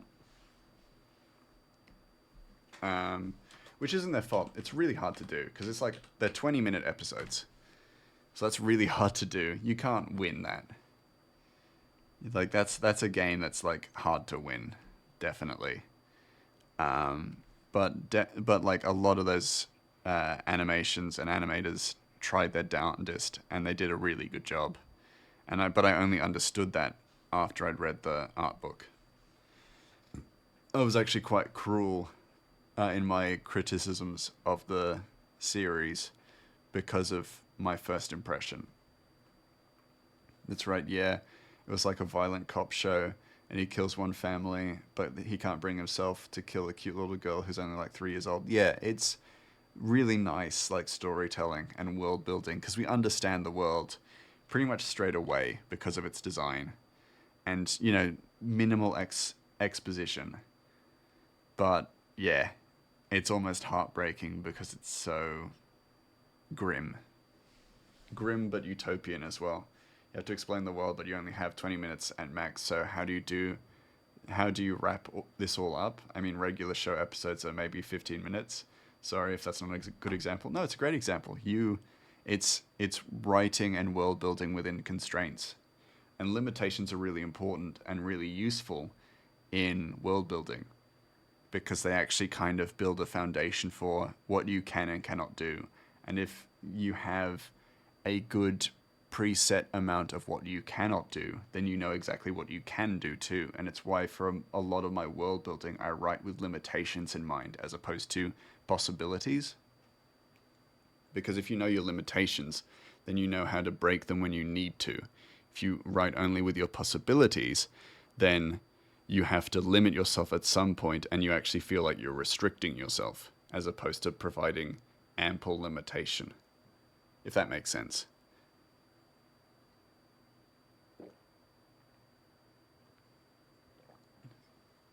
I realize we're about to finish stream in a bit, but that's okay. I want to get my soft shadows done.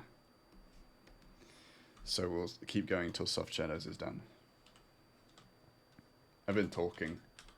That's probably why. Soft Shadows. I've been chatting, which I've been enjoying. I love to talk story and world building. It's my favorite things. That's one of those scenarios where you can't necessarily show everything of the world and show one example of each of which, even then, can be too much. Yeah, you have to really limit what you provide sometimes, and that can be really hard because you want to show more, but you don't necessarily you can't necessarily show more. At least not all the time, because then you bloat your story a little too much. It's something I'm trying to focus on too, because I've created a whole world, and I want to show as much of it as I can. But there are definitely going to be bits that I just won't show, just because it doesn't make sense. Raid Lord Mouse one time. I'll try, but anytime we go to raid Mouse, he's raiding someone else. It's just unfortunate timing, you know? He a busy mouse, clearly. Or you have the pieces of world building happen at the same time, but spread it out. But even that's hard. I mean, yeah. I would say writing is hard. Fundamentally, writing is hard. And that's why it's so hard to find things that are well written. Or intentionally well written. Which is a really grim way of saying that. However, it is the truth. Writing is very complicated. You have to put so much work into writing something to write something well. You know? One of the things I've found as I've been reading other comic books and then just literature in general is that one of the biggest pitfalls we have as writers is that we will only write what we know, but we won't make the effort to write what we don't know. And so romance novels written by men write men remarkably well, but write women terribly. Romance novels written by women write women really well, but don't write men well.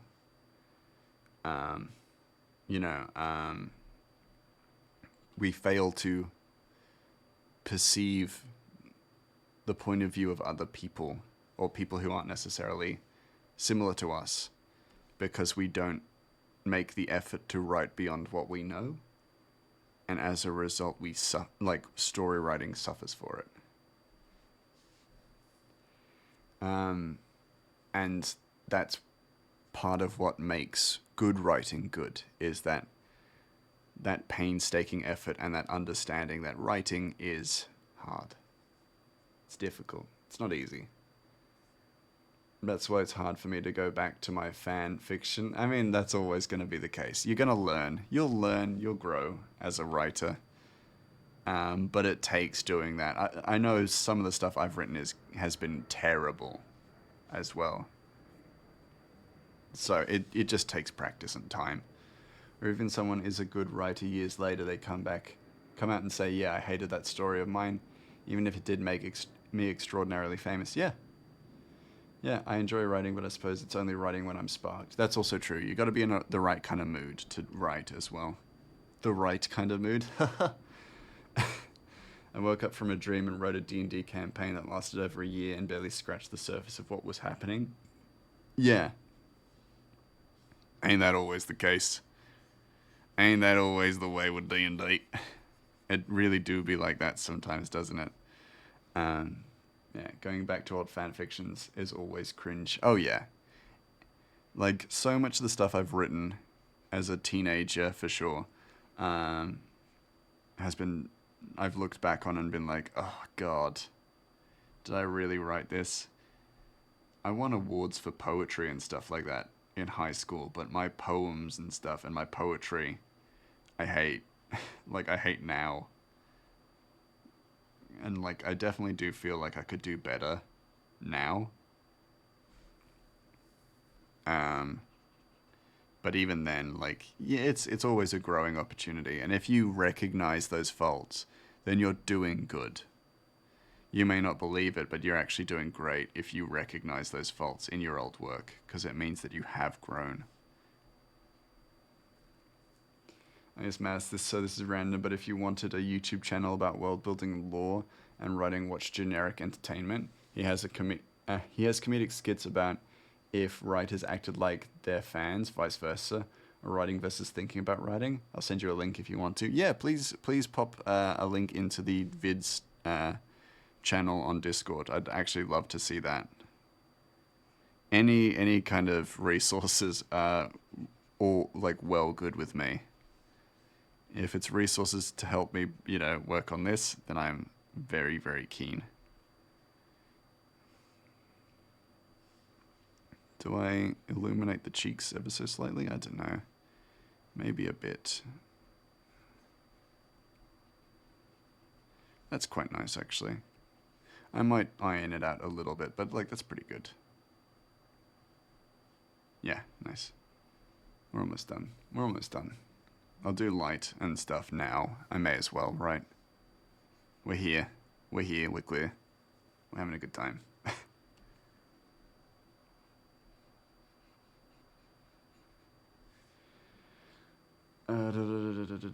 It's like taking a portal to the past and going, good God, who approved this? Yeah. I won awards for art at school. Yeah, exactly. You always look back at stuff and you're just like, Jesus Christ. But to be fair, Cryo, the art I've seen you do is fantastic.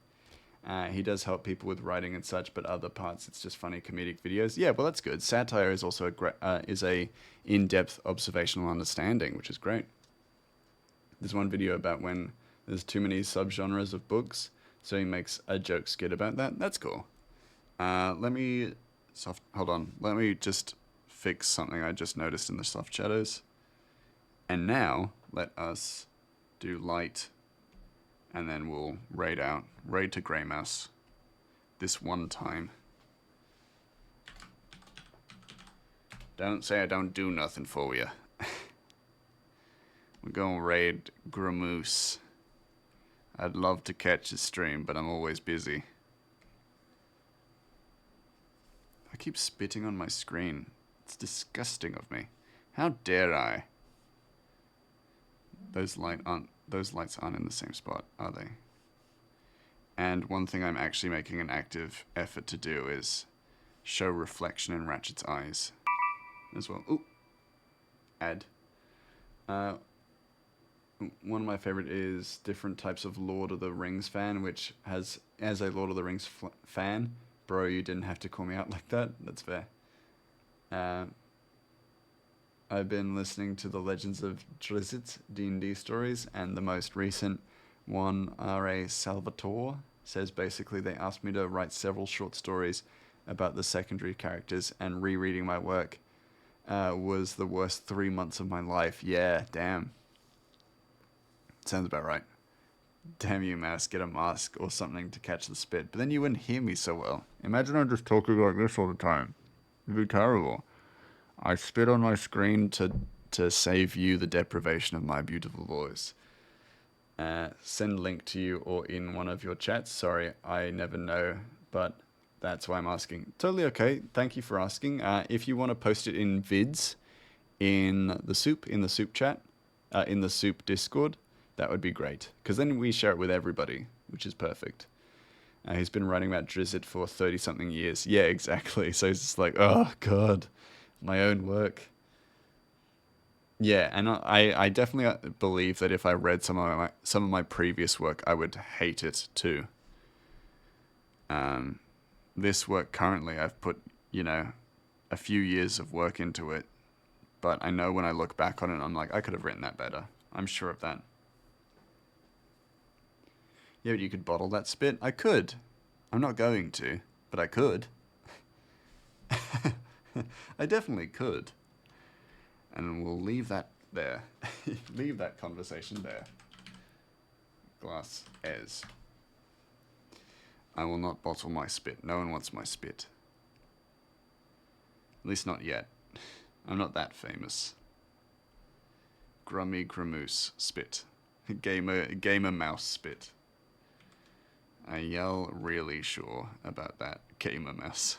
Art mouse spit. Underscore spit. Terrible. Awful. Awful, awful, awful. But tempting.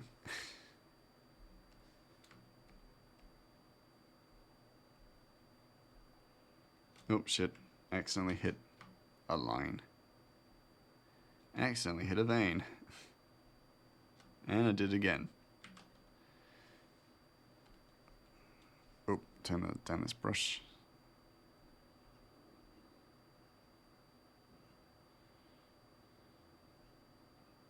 There we go. Okay, cool. Fill that in. Make it... Hold on. Undo. Make it blue. Make it bluer. And then turn down the opacity. And then is it add?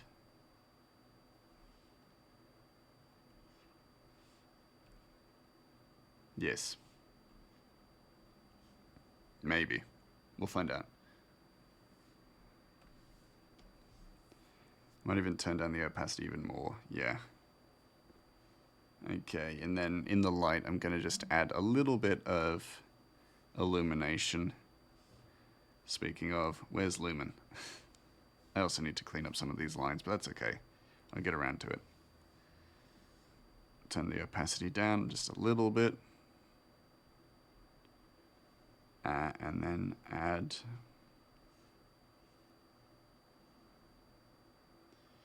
just a slight reflection in Ratchet's eyes, because I like to think his eyes would be quite reflective. You know?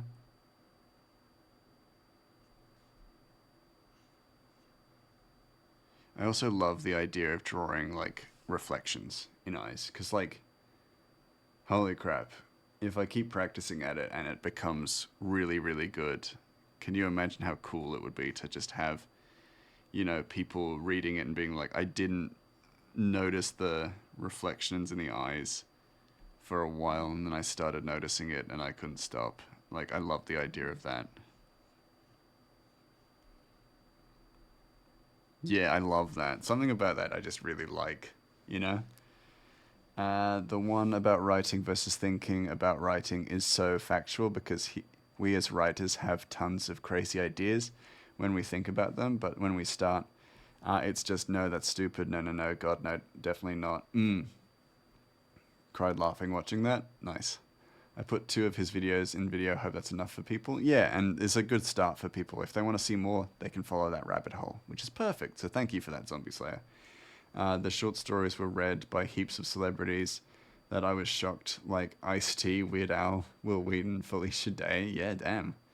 Ice-T pronounces sword like S-ward, and it kills you. That's actually great. S-ward. It's me, Ice-T. He picked up his sword. I like that. I like that a lot. Let me turn down the opacity for this as I make this. Oh, that's maybe a little. Oh, well, actually, it would decrease in transparency as it got further away. So that actually works really well. Oh, I love Ice-T. Ice-T. Does really? I never knew that until now. Yeah. Ice-T. I am water tea. I am water tea now. I have ascended. Okay, but with that all done, S-word, yeah. I think it is time to raid out. Let's get that mouse. Let's grade that mouse. First though, let me just export. What'd I do? Nothing. Cool. Excellent. Wait, eyes tea? So like grind the frozen eyes in tea? Yeah. Yeah. Eyes tea. File. Export. JPEG. Not resized for tapas. Chapter 3. Chapter 3. Page 7. There we go. Quality 50. I don't need 100% quality on this garbage. No, not garbage. Good stuff. Raid specifically to my Lord Mouse. I'll try. I will do everything I can. Like you, everything he said in his accent is crazy. Yeah. Yes. Alright, cool. We got that. I'm going to quickly add it to the Discord. And then we will raid to Lord Mouse. Oh.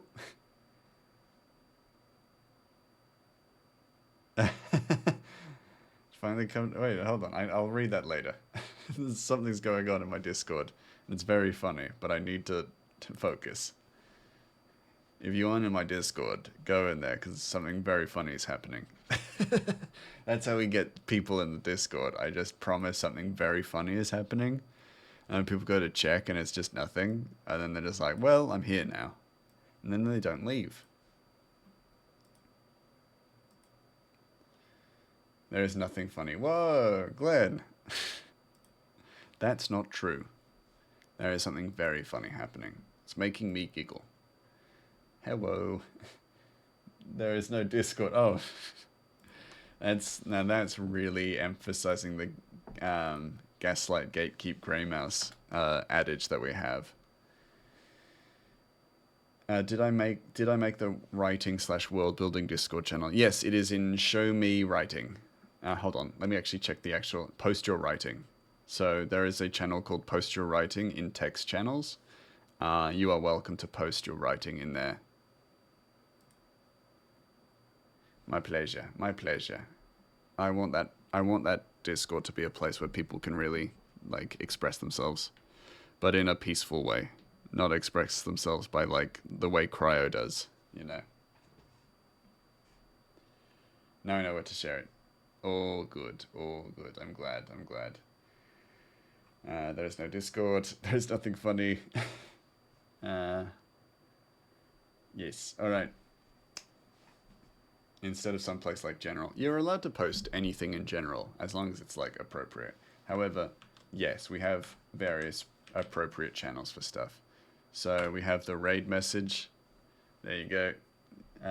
Hold on. There we go. Now it's up.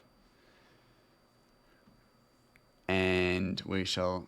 Fucking excuse me, Sora. Yeah, express yourself. Sorry, I meant... You know, you expose yourself. That's what I'm thinking. Sorry. I mean, a channel specifically for it. Yeah. We have a few channels specifically for it. Yeah. For the world building stuff. Yeah. It's just show me your writing. World building stuff might be a bit complicated. So that's why I've not done anything for that. Not yet, but maybe in the future. You never know. If there's enough like want for it, then I'll add channels for things that people are interested in. Anywho, it's time to raid Grey Mouse. So just gonna go and raid to Grey Mouse. There we go. And raid to Grey Mouse. There we go. It worked, guys. That's wild. It actually worked. Now let's also move across to the end screen. Thank you all so much for being here. I really appreciate it. I will see you all when I see you all next. But until then, go be the rainbow in somebody else's day. Because you've done more than enough here. Until then, bye!